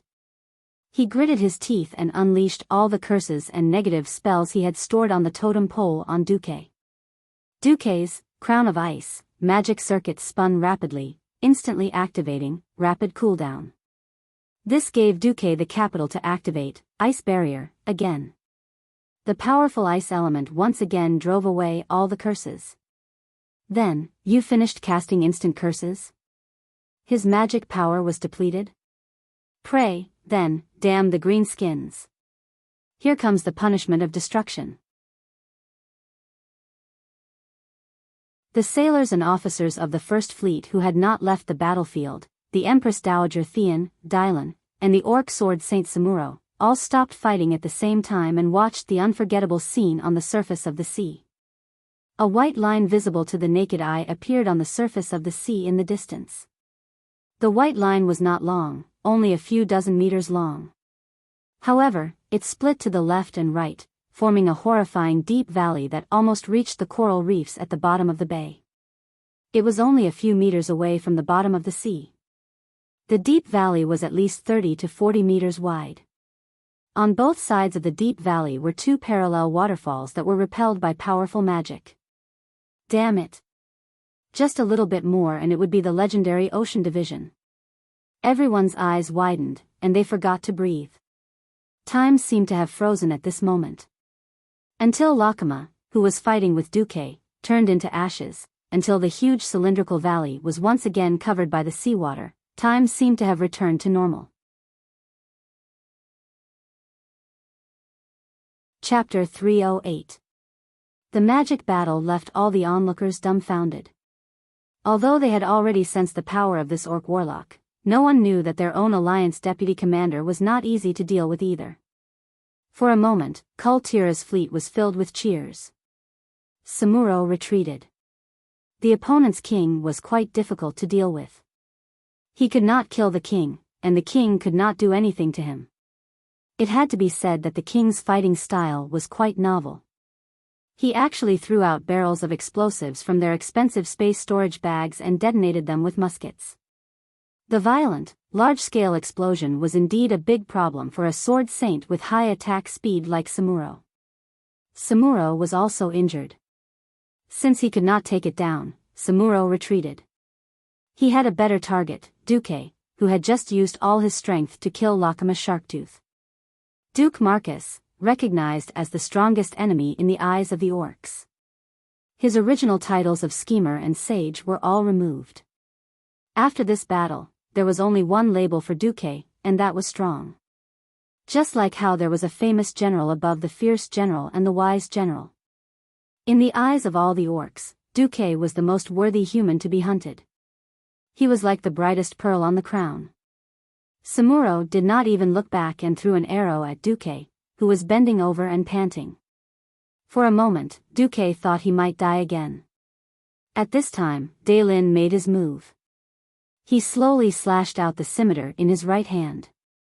There was no powerful sword aura, nor the shocking power that could split the sea. It was like an ordinary captain waving his sword and ordering the entire ship to open fire.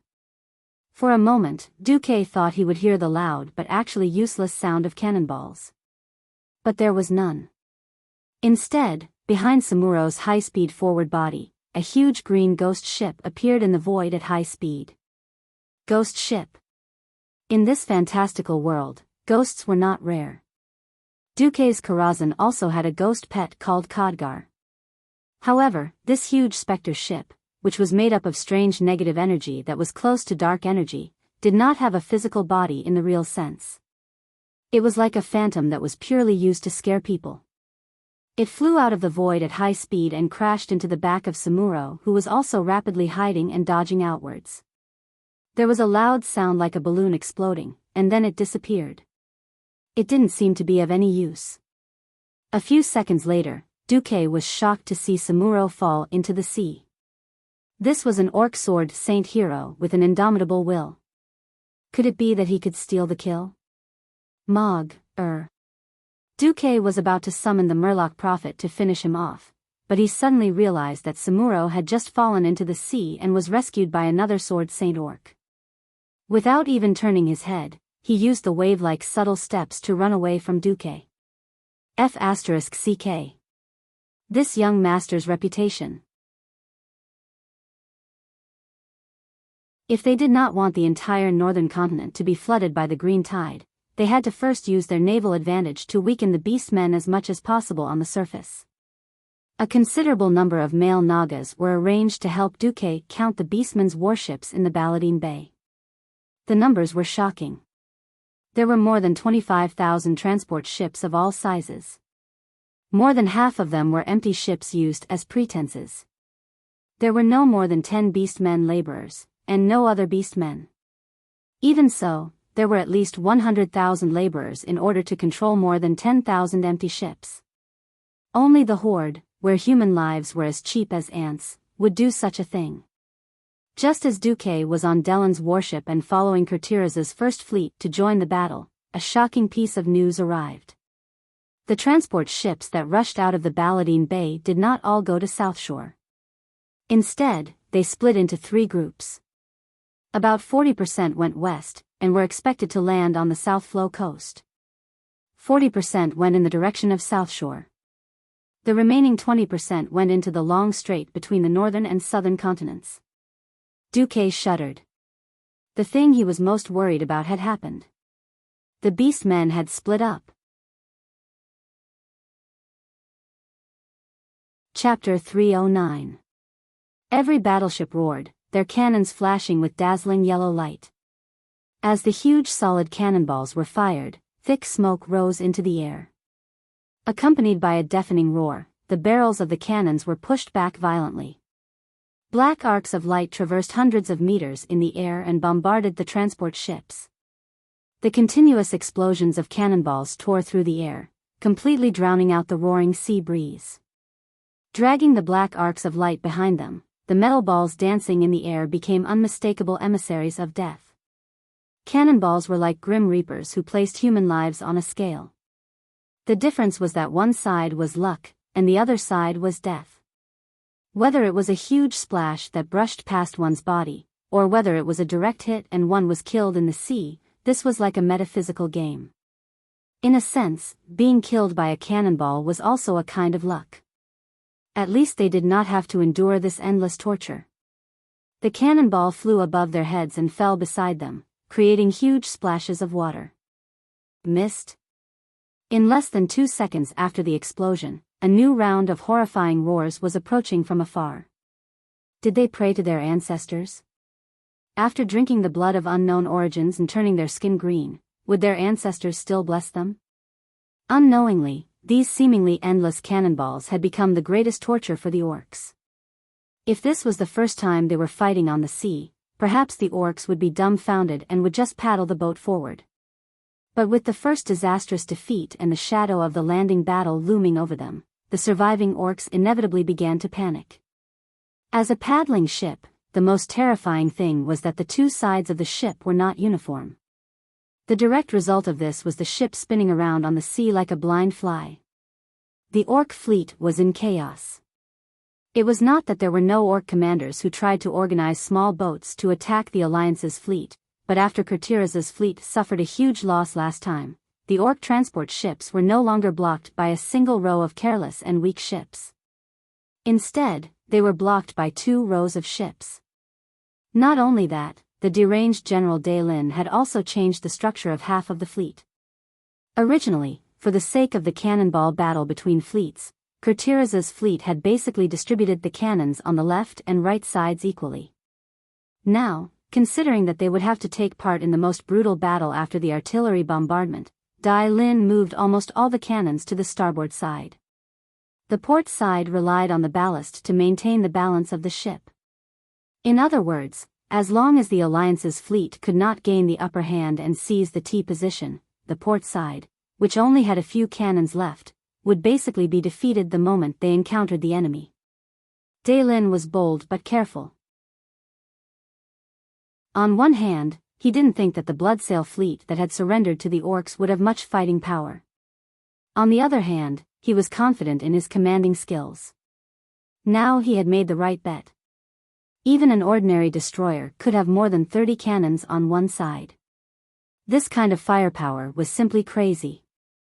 The spherical cannonball spun in the air, and like the punishment of God, it ruthlessly flew towards the small orc transport ship that was trying to rely on its agility to execute the ant encirclement tactic. Boom! Because of the rush, the materials used in the new batch of transport ships were mostly skimped on. Originally, the Beastmen's ships were thick and hard. Now, because of the lack of materials and the excessive pursuit of quantity, even the hardness was gone. Logically speaking, it was impossible for a seemingly huge transport ship to be blasted from the deck to the bottom of the ship by a cannonball. But reality was right in front of them. The coarse and thin deck was easily blasted into the sky, mixed with the broken pieces of wood and orc flesh, splattering in all directions like a storm. There was no need to rely on the explosion of gunpowder, nor was there any need to use the spiral drilling force created by the rifling. Just the pure and violent kinetic energy alone was enough to send a transport ship that could carry dozens or even hundreds of people to the bottom of the sea. The scourge of skimping on materials had also spread to the orcs' giant ironclad transport ships. Originally, with the thick and heavy armor, the cannonball wouldn't be able to cause any substantial damage even if it didn't ricochet. But after the armor was thinned, the pig iron plates that weren't official armor became the biggest killer. The more brittle pig iron was instantly shattered into thumb-sized pieces after being hit by the cannonball, and they splattered into the hold of the ship with the impact of the cannonball. The orc warriors, who were crammed into the hold of the ship like sardines, became the biggest victims. Under this kind of shrapnel attack that exceeded the limits of their physical endurance, large numbers of orcs were killed like wheat being harvested. But most of them were heavily injured and unable to continue fighting. If it was on a land battlefield, the violent and brave orcs would usually choose to perish together with their enemy. However, this was the sea. Other than their own people, there were only the bull-sized bullet marks left by the stray bullets in the ship's cabins within a radius of a dozen meters. Sitting on Dalen's ship, listening to the information sent by the various mages, Duque's expression was still as calm as still water. There's good news and bad news. Dalen pursed his lips. A man at sea always starts with the bad news. All right, the bad news is that you have to decide how to distribute the fleet now. If you let more than 8,000 transport ships land on the South Stream coast, Tarinas and Xian will immediately come to kill you.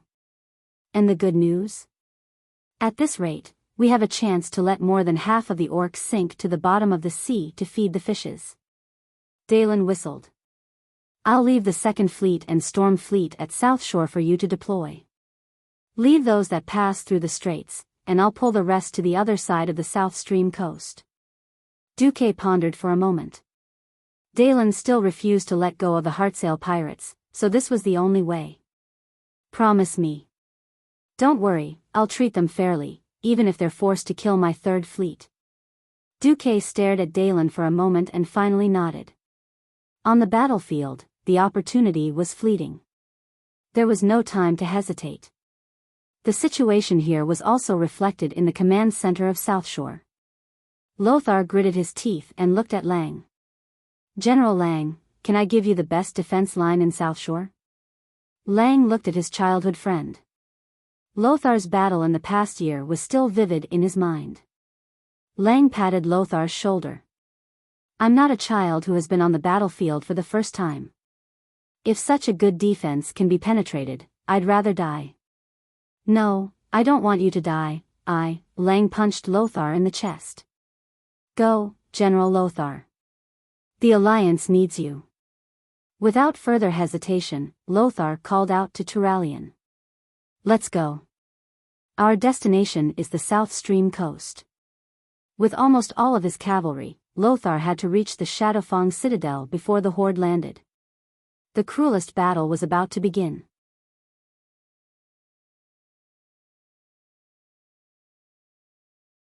In Stormwind City, he was the one who suggested going around the east and north sides of Stormwind City. Duque didn't want to talk about the Battle of Stormwind City either. That was King Lang's eternal pain. Lang's handsome face twitched slightly, but he nodded. Indeed, from then on, I felt that the Horde's actions were often contradictory. One moment it was reckless, the next it was cautious. The reckless one was the mastermind. The cautious one was Orgrim, who was the deputy at the time. Indeed. This also explains why the first battle in South Shore happened. Lang frowned. So you're saying that the main force of the Horde was sent to the other side of the strait? No, those must be empty ships. Duque was very sure. Then, once these ships pass through the strait between the north and south, and pass under the Sauter Bridge, they will return to the northeast corner of the wetlands where they can land and carry the horde over from there. Duque drew a line from the south to the north on the military map. The final destination was the east coast of the hinterlands. Seeing this line, Clayon, General Tom Simois, and General Abendis all sucked in a breath of cold air. The cold air invaded their lungs, making them feel like they were spitting ice cubes out of their mouths and noses. Those who could get to the rank of general were all brainless boors. Of course, everyone knew what this meant. Due to the huge pressure that Lordaeron and King Torina's Menethil were about to face, Lothar had no choice but to withdraw most of the Alliance's army to deal with the Horde's frontal attack. If the Horde's main army ignored them, the orcs could march straight in and kill their way to Lordaeron's capital within a week, destroying this core kingdom of the Alliance. On the other hand, if they blocked the orcs from the front, the Horde would land in the hinterlands. In this area where the Alliance had no control at all, the Alliance would still collapse if the Horde was allowed to do as they pleased. In the hinterlands, the Horde could fully utilize their advantage in fighting in the mountains. If they headed west, they could directly attack Alterac, which was the weakest of the 7 human kingdoms of the Alliance. If everything went smoothly, they could also go around the hinterlands and Earthy Highlands, which even the orcs could not cross, and attack the Earthy Highlands instead. If they could destroy the defensive Sodder Bridge from the back, they could break through the land blockade of the northern and southern continents, and draw all the orc troops from the southern continent over. If they could deal with Alterac, there would be many options in front of the Horde. They could attack the Stormwind refugee camp in Hillsbrad, or head west to attack the Dalagen. With Lothar withdrawing most of the main army, the Horde would be able to move freely. The more Lang and the others watched, the more frightened they became. General Abendis raised a question. Deputy Commander-in-Chief, didn't you ask General Trobain to deploy a large number of catapults and ballistae along the strait? The strait is so narrow that even the Horde's empty ships can't easily pass through, right? Duque pursed his lips and said after a long time, I know Orgrim. He must have a way to pass through the strait. Although I don't know why, I have already deployed my strongest long-range troops there. If the situation becomes critical, I will rush over with the Storm Royal family's mages. This was also the sorrow of a transmigrator. Did Duque not know what it was? Of course he knew. The problem was that after Medivh was possessed, Duque could use, I can sense evil, to explain a lot of things. However, Duque did not have enough evidence to convince the other parties of the Horde's next move. The alliance was not founded by Lothar and Duque. At the end of the day, the alliance was still a collection of kingdoms. Even if Duque had fought a beautiful battle to prove himself, he still could not use intuition or speculation to command every army in the alliance. I think this is a typical woodpecker tactic. While creating a diversion, they would drive the enemy to the place they wanted.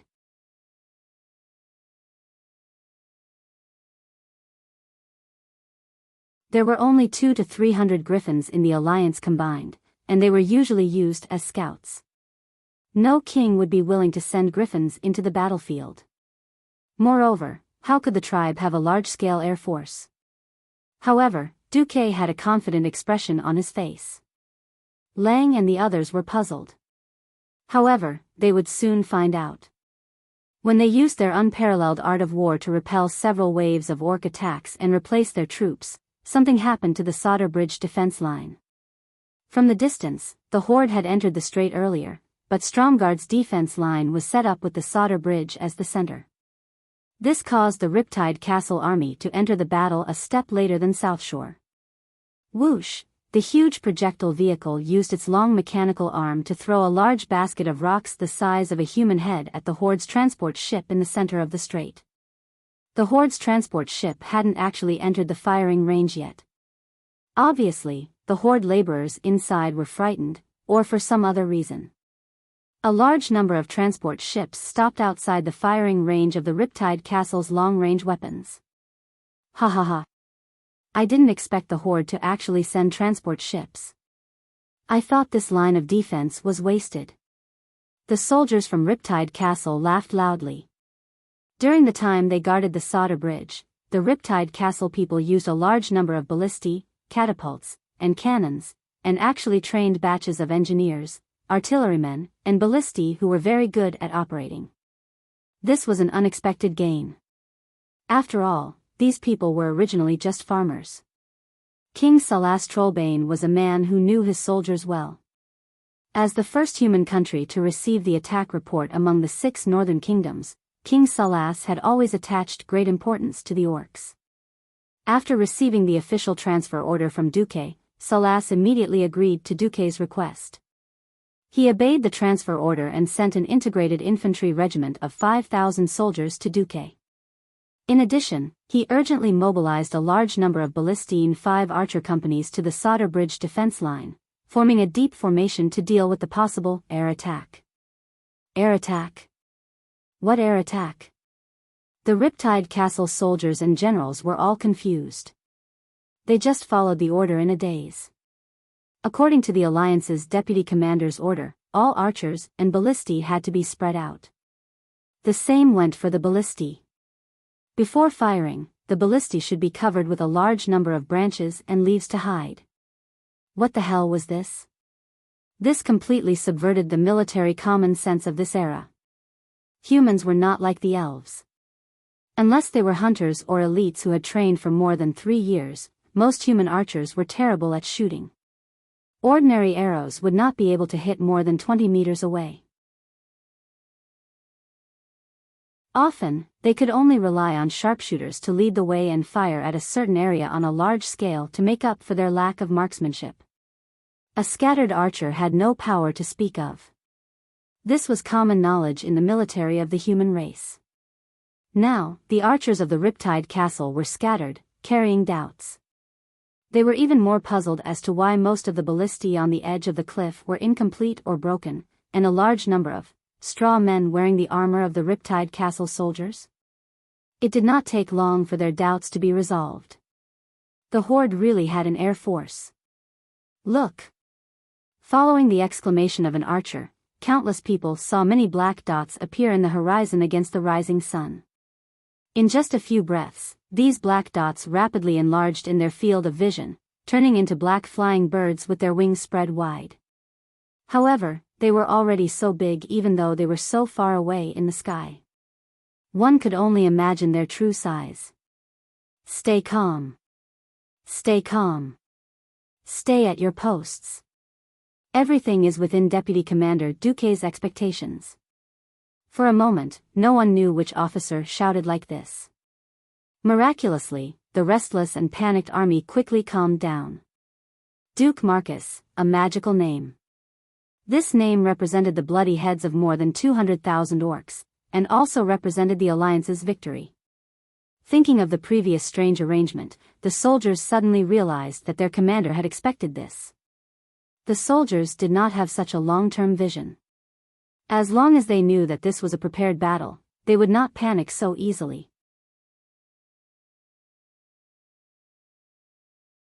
Chapter 312. No soldier would dislike a commander-in-chief who always had the upper hand and could predict the enemy like a god. This meant a greater victory and a lesser sacrifice. Those terrifying shadows approached at high speed, swooping down from the clouds at high speed. Their huge bodies carried a terrifying aura. Before they could see the true faces of the attackers, a blazing aura had descended from the sky. The turbulence was full of the flames of death. As soon as it fell on the bait ballistae, not only did the huge ballistae instantly break into pieces, but even large areas of the surrounding area rose in flames. There seemed to be a distant roar from ancient times rising in everyone's heart. This sharp roar came from the distant history of the world of Azeroth, from the chaotic world that had yet to have human beings. This was the declaration of a terrifying existence that had been at the top of the entire world's food chain since ancient times. The terrible coercion from the higher creatures could easily push everyone's heart into darkness, destroying every remaining trace of reason in the depths of their hearts. Breathing stopped because of the terror. Their hearts forgot to relax after contracting into a ball due to extreme nervousness. Their blood surged in all directions due to fear. At the same time, his sight, hearing, taste, smell, and other senses of the body were all temporarily gone. Everyone was in a daze, almost forgetting themselves as they sank into a white fog. In a secret stronghold that had been rebuilt from a cave, a blonde figure was equally nervous. She unconsciously pressed her hands between her perky breasts. But very soon, her delicate face that had lost all color was flushed with excitement. Her eyes followed the huge figures moving at high speed. Like a hunter locking onto her prey, she stared closely at this scene, as if she was afraid to miss any tiny detail.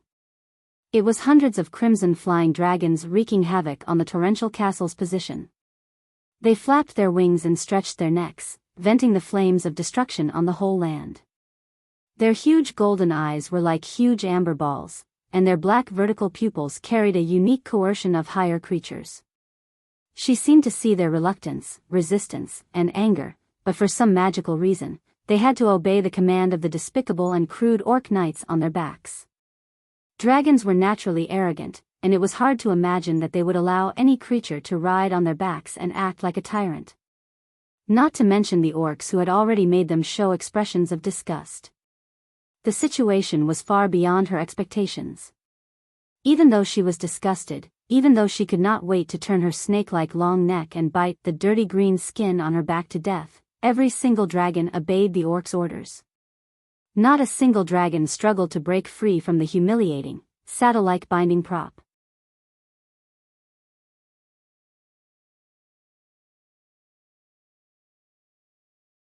Chapter 313. No one knew where the green arrow had come from or where it was going. The arrow was like a wisp of cotton swept up by the wind. It was unbelievably light. It streaked across the sky above the scorched land, passed through the sea of fire, and finally floated dozens of meters in the air. It wasn't that no orc dragon riders noticed this strange green color, it was just that this green color was too harmless to humans and animals. But something strange happened. An orc riding on a red dragon launched a dive that had been done countless times. His target was the human camp to the north of Solder Bridge. Even though the humans had all run away, as long as the ballistae and cannons fixed on the hilltop weren't destroyed, the humans could charge out of their bunkers and inflict heavy casualties on the orc army that was attacking the North Bridge again. At this time, that green color fused with the green color on the Beastman Dragoon's neck. An arrow pierced through. There was no more life.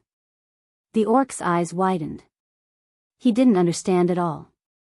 Why did he die? When did he get attacked? The blood spurting out of his throat drew a long line of blood in the air because of the dragon's high speed. His vision darkened, and he fell from the dragon's back. Suddenly losing its controller, the young crimson dragon was at a loss. It quickly stopped its dragon breath. Dragon breath wasn't cabbage. It took a lot of energy for a giant dragon to use dragon breath. The continuous breaths just now had already made it hard for him to breathe. Now that the controller had been killed, he was happy to free himself.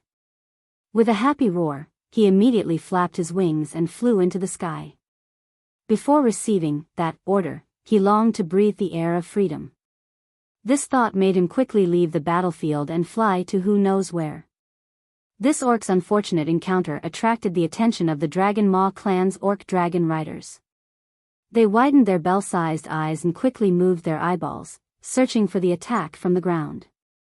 This wasn't a single case. Soon, more green arrows flew into the sky. No one knew where they came from.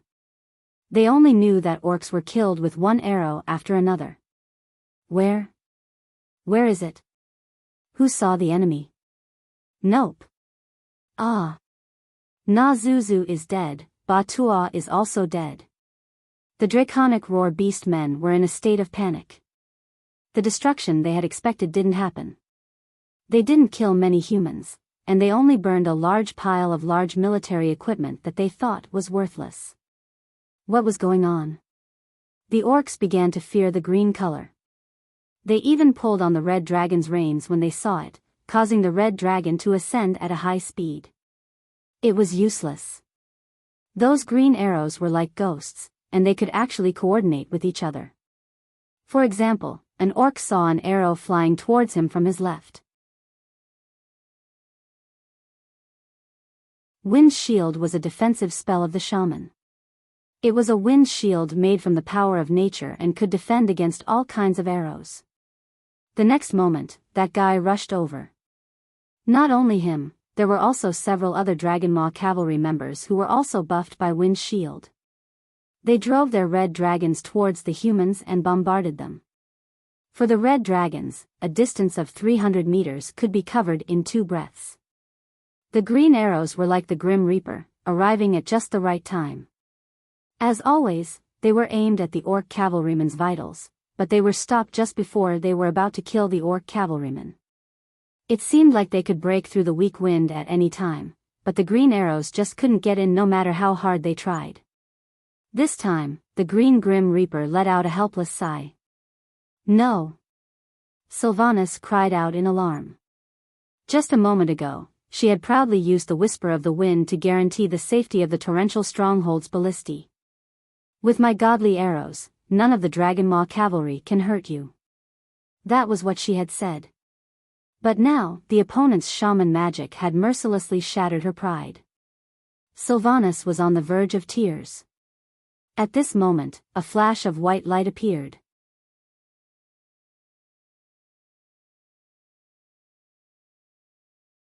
However, for these people who bore her promise, if they died, it would undoubtedly be a mockery and destruction to the pride in Sylvanas' heart. Even Aurelia, who was not far away, bit her red lips. Perhaps this will destroy the trust humans have in us. In that instant, the Windrunner's sisters felt their hearts wrench in pain. A streak of familiar white light saved those crossbow gunners, as well as the Windstalker's promise. Hand of magic, it was this thing again.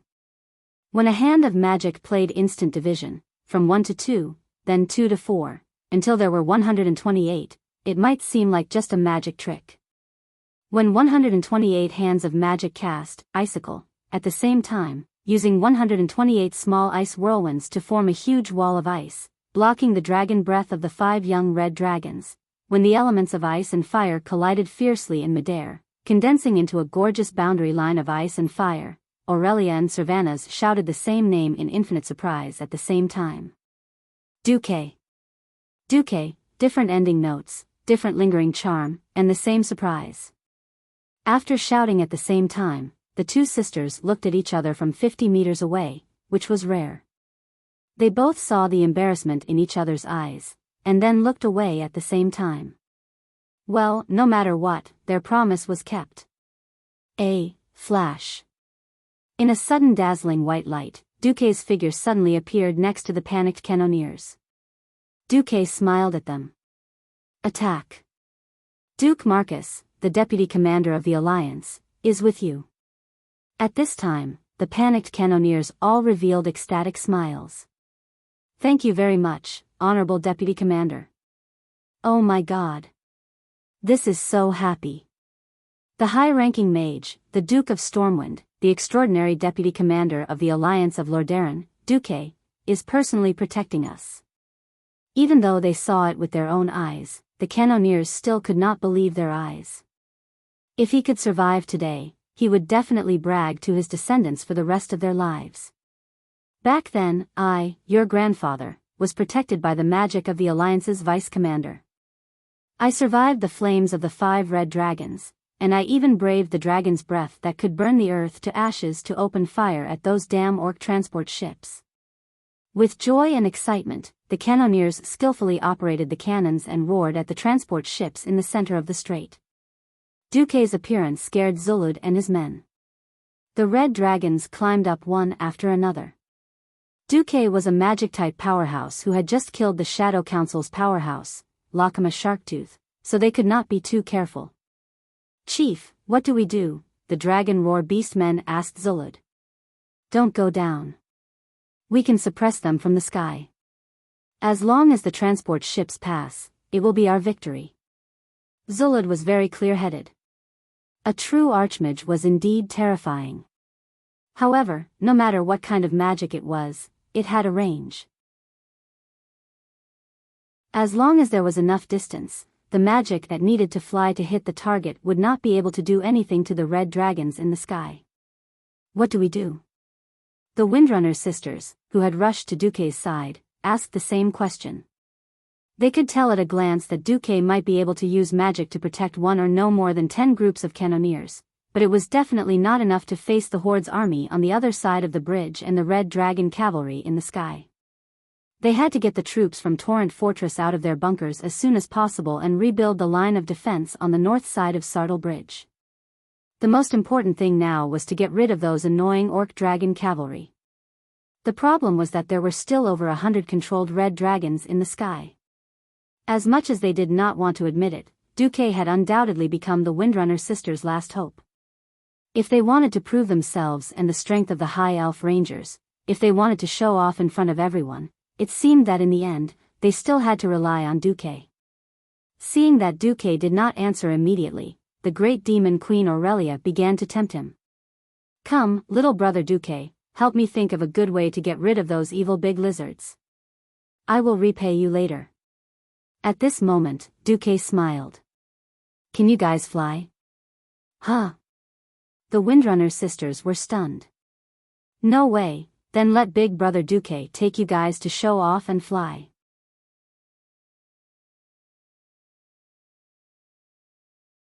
Chapter 315. Fly. What a lofty name. Since the birth of humans, countless people had tried to break free from the shackles of gravity and fly into the sky. The world of Azeroth did not have the Wright brothers, but there were dwarves who sought death by building airplanes. Ahem, I've gone too far. Windrunner, in the world of rangers, and even in the world of the High Elves, it represented the two extremes of wind and speed. However, there was a sad story called Windrunner Can't Really Ride the Wind and Fly into the Sky. No matter how many years passed, or even until the moment of their death, the Windrunner sisters would never forget the same question they asked their parents when they were young: why can't Windrunner fly? Aurelia was the same. Sylvanas was the same. Sasha and Lilith were the same. Even though they were old, even though they knew that elves were not dragons and could not fly by nature. However, in the deepest part of their hearts, they still had the same dream, the same desire. Fly. Now, Duque actually said, bring them to show off, bring them to fly. The Windrunner sisters did not know what show off was. But flying. As far as they knew, there was no spell in Azeroth that could allow people to truly fly. What are you going to do? Sylvanas' eyebrows moved, with some excitement and agitation. Humph. If I disappoint you, there will be serious consequences. Aurelia seemed to be very dignified and elegant, her left hand supporting her right elbow and her right hand supporting her chin. However, under that mature and steady appearance, a wild and passionate heart was beating. This was not the first day she knew Duque. Every time she met him, she would be intrigued by Duque's miracles. A human who always had countless new and interesting gadgets easily won the liking of the active Windrunner. Duque was like a wonderful book. The book was not thick, and it felt like it could be finished in one go. Who knew that as she read on, there would be new surprises every time?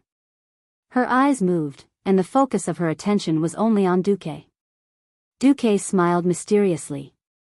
I plan to do this. All of a sudden, 128 hands of magic raised their palms to the sky and shot frost arrows from all directions. No, it wasn't as simple as frost arrows.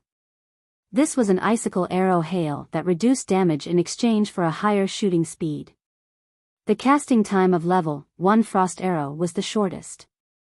With the support of various metamagic abilities, the casting time of each frost arrow was reduced to less than half a second.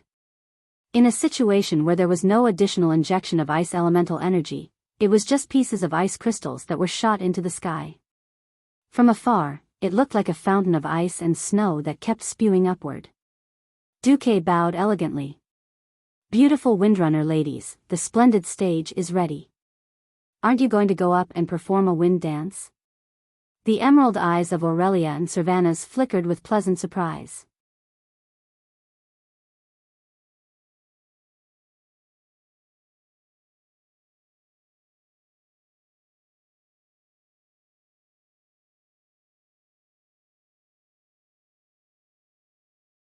Chapter 317. Okay, then it's a draw. Aurelia also put her hands on her hips. No, we both lost. Cervanus smiled slyly. Her crescent moon-like smiling eyes gave Aurelia a bad feeling. My dear sister, have you forgotten the Windrunner's family motto? A windrunner must be the best ranger. If he can't hunt the best prey, then it's a failure. Failure? Oh, that's too bad. What's worse is that if she failed, wouldn't she have to call Duque a good brother? Damn it. Aurelia really couldn't bring herself to ask an almost immortal, thousands of years old high elf to call a human youth brother. Not to mention that there were over 10,000 pairs of eyes looking at her from time to time. The feeling of being watched by tens of thousands of people made Aurelia's scalp tingle. On the other hand, rather than saying it was the Windrunner's family motto, it was more of the pride of being a strong person, and she couldn't deny it. If she didn't do her best, then she lost. If she didn't hunt the best prey, then she lost. He should have admitted defeat cleanly. But Duque, only Duque. Aurelia didn't want to call him brother. Somehow, Aurelia subconsciously felt that once she called him brother, she would break some kind of taboo, and it would make their already vague relationship even more dangerous. Even if Aurelia didn't want to admit it, she had to admit that her attention was attracted by Duque. His schemes, his wisdom, and his endless new ideas made her, who loved new things, crazy. She was afraid. Afraid that as an immortal, she would fall in love with a human who was as bright as a firework but had a short life. For the high elves who had almost endless lifespans, decades seemed to pass in a moment, and this time was often the lifetime of a human. The lifespan of a human was really too short. So short that any high elf couldn't stand it. After decades of passion and love, there would be hundreds or even thousands of years of loneliness. And the only reason that could make Aurelia build a line of defense in her heart was age. A 15-year-old human youth should be a baby to the elves who were thousands of years old. However, her attention was always attracted by Duque. Worst of all, her hateful sister seemed to have seen through this, and would not let it go, and used it to tease her. It was obvious that what Cervanus was doing now was a classic example of, he would rather work hard than let his big sister escape. Oh, my good sister, don't you always tell us to watch our words and keep our promises? It's also an important part of fulfilling a promise. Queen Sylvie smiled faintly. Demon King Aurelia pursed her lips and said nothing. He had made a mistake. He had only agreed because the great Demon King had absolute confidence in his skills. Who would have thought that his sister would grow to such an extent? Now that he thought about it, it had indeed been a long time since he had fought or hunted with Sylvanus. Furthermore, there had been very few opportunities in the past 10 years, especially after this mischievous second sister had become Kuel Salus's wage thief. Come to think of it, in the Battle of Southshore, she had deliberately held back, right? Aurelia finally realized that she had been tricked by her sister. Biting her bright red lips, Aurelia finally raised her head and stared at the gazes from all directions. In fact, it was her illusion. The human warriors were basically busy wiping out the orcs on the bridge. Yes, we did lose. But I have the right to pay later. Huh, you said you lost the bet. You're so hesitant to pay the bill. Then I'll pay the bill first, okay? Queen Sylvie giggled. Seeing her sister embarrassed, Queen Sylvie was very happy. Here, the sisters were fighting, and Duque was the winner. Even though he knew that Queen Sylvie was deliberately flirting with his big sister, Duque still felt very happy. Queen Sylvie. That was the famous Queen Sylvie, who was worshipped and feared by millions of people in the future. Even if it was not from her heart, Queen Sylvie did indeed lean over. Her left hand was on Duque's left shoulder, and her right hand was gently stroking Duque's stiff neck. Her red lips were close to Duque's ears. She looked provocatively at the Demon King Aurelia, and spoke in a sweet tone that no one had ever seen before. Good brother. Good brother. Good brother. Without pause, every word was affectionate, and the ending of each word was deliberately lengthened for the sake of sexiness. Listening to her, Duque's body was numb, and the pleasure of having an electric shock almost made Duque lose his ability to think. Let's not talk about the reactions of those around who noticed this scene. Just by looking at Aurelia, one could see that the great demon king was already dumbfounded. This heroine, who had become famous since the beginning of the Troll War, had killed thousands of trolls without blinking an eye, and had always been a dignified and steady great demon king in front of outsiders. At this moment, there was shock and embarrassment on her face. For some reason, seeing Cervantes leaning on Duque and hearing her call him "good brother" in a shameful tone, Aurelia felt a fever all over her body. Her skin was burning hot. Staring at her sister's delicate face, which was 80% similar to hers, she felt as if Aurelia had leaned on Duque and flattered Duque in a shameless tone. It was as if there were countless eyes staring at her from all directions. The shameful chord in Aurelia's heart finally broke. Ah! The dignified Ranger General, the big sister of the Windrunner family, Aurelia, who was secretly admired by countless men, screamed like a little girl and ran away without looking back. Ha ha ha. Interesting. So interesting. Big sister, who asked you to lecture us with a serious face all day? Ha ha ha. I'm dying of laughter.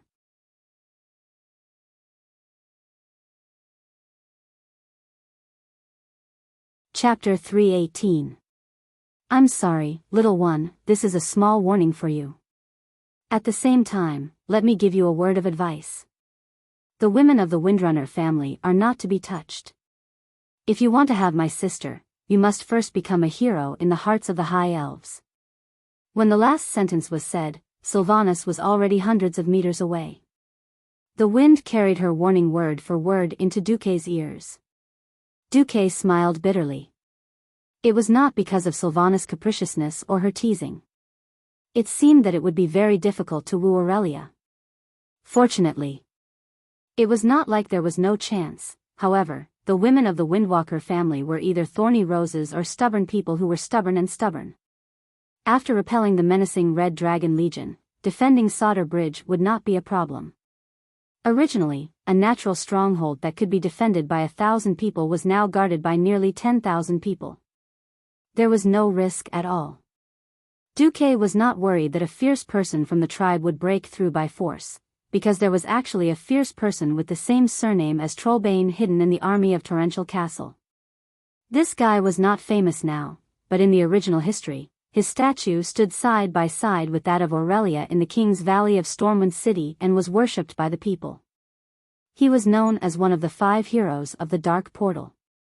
Duque scratched his head and found that he had nothing to do for the time being.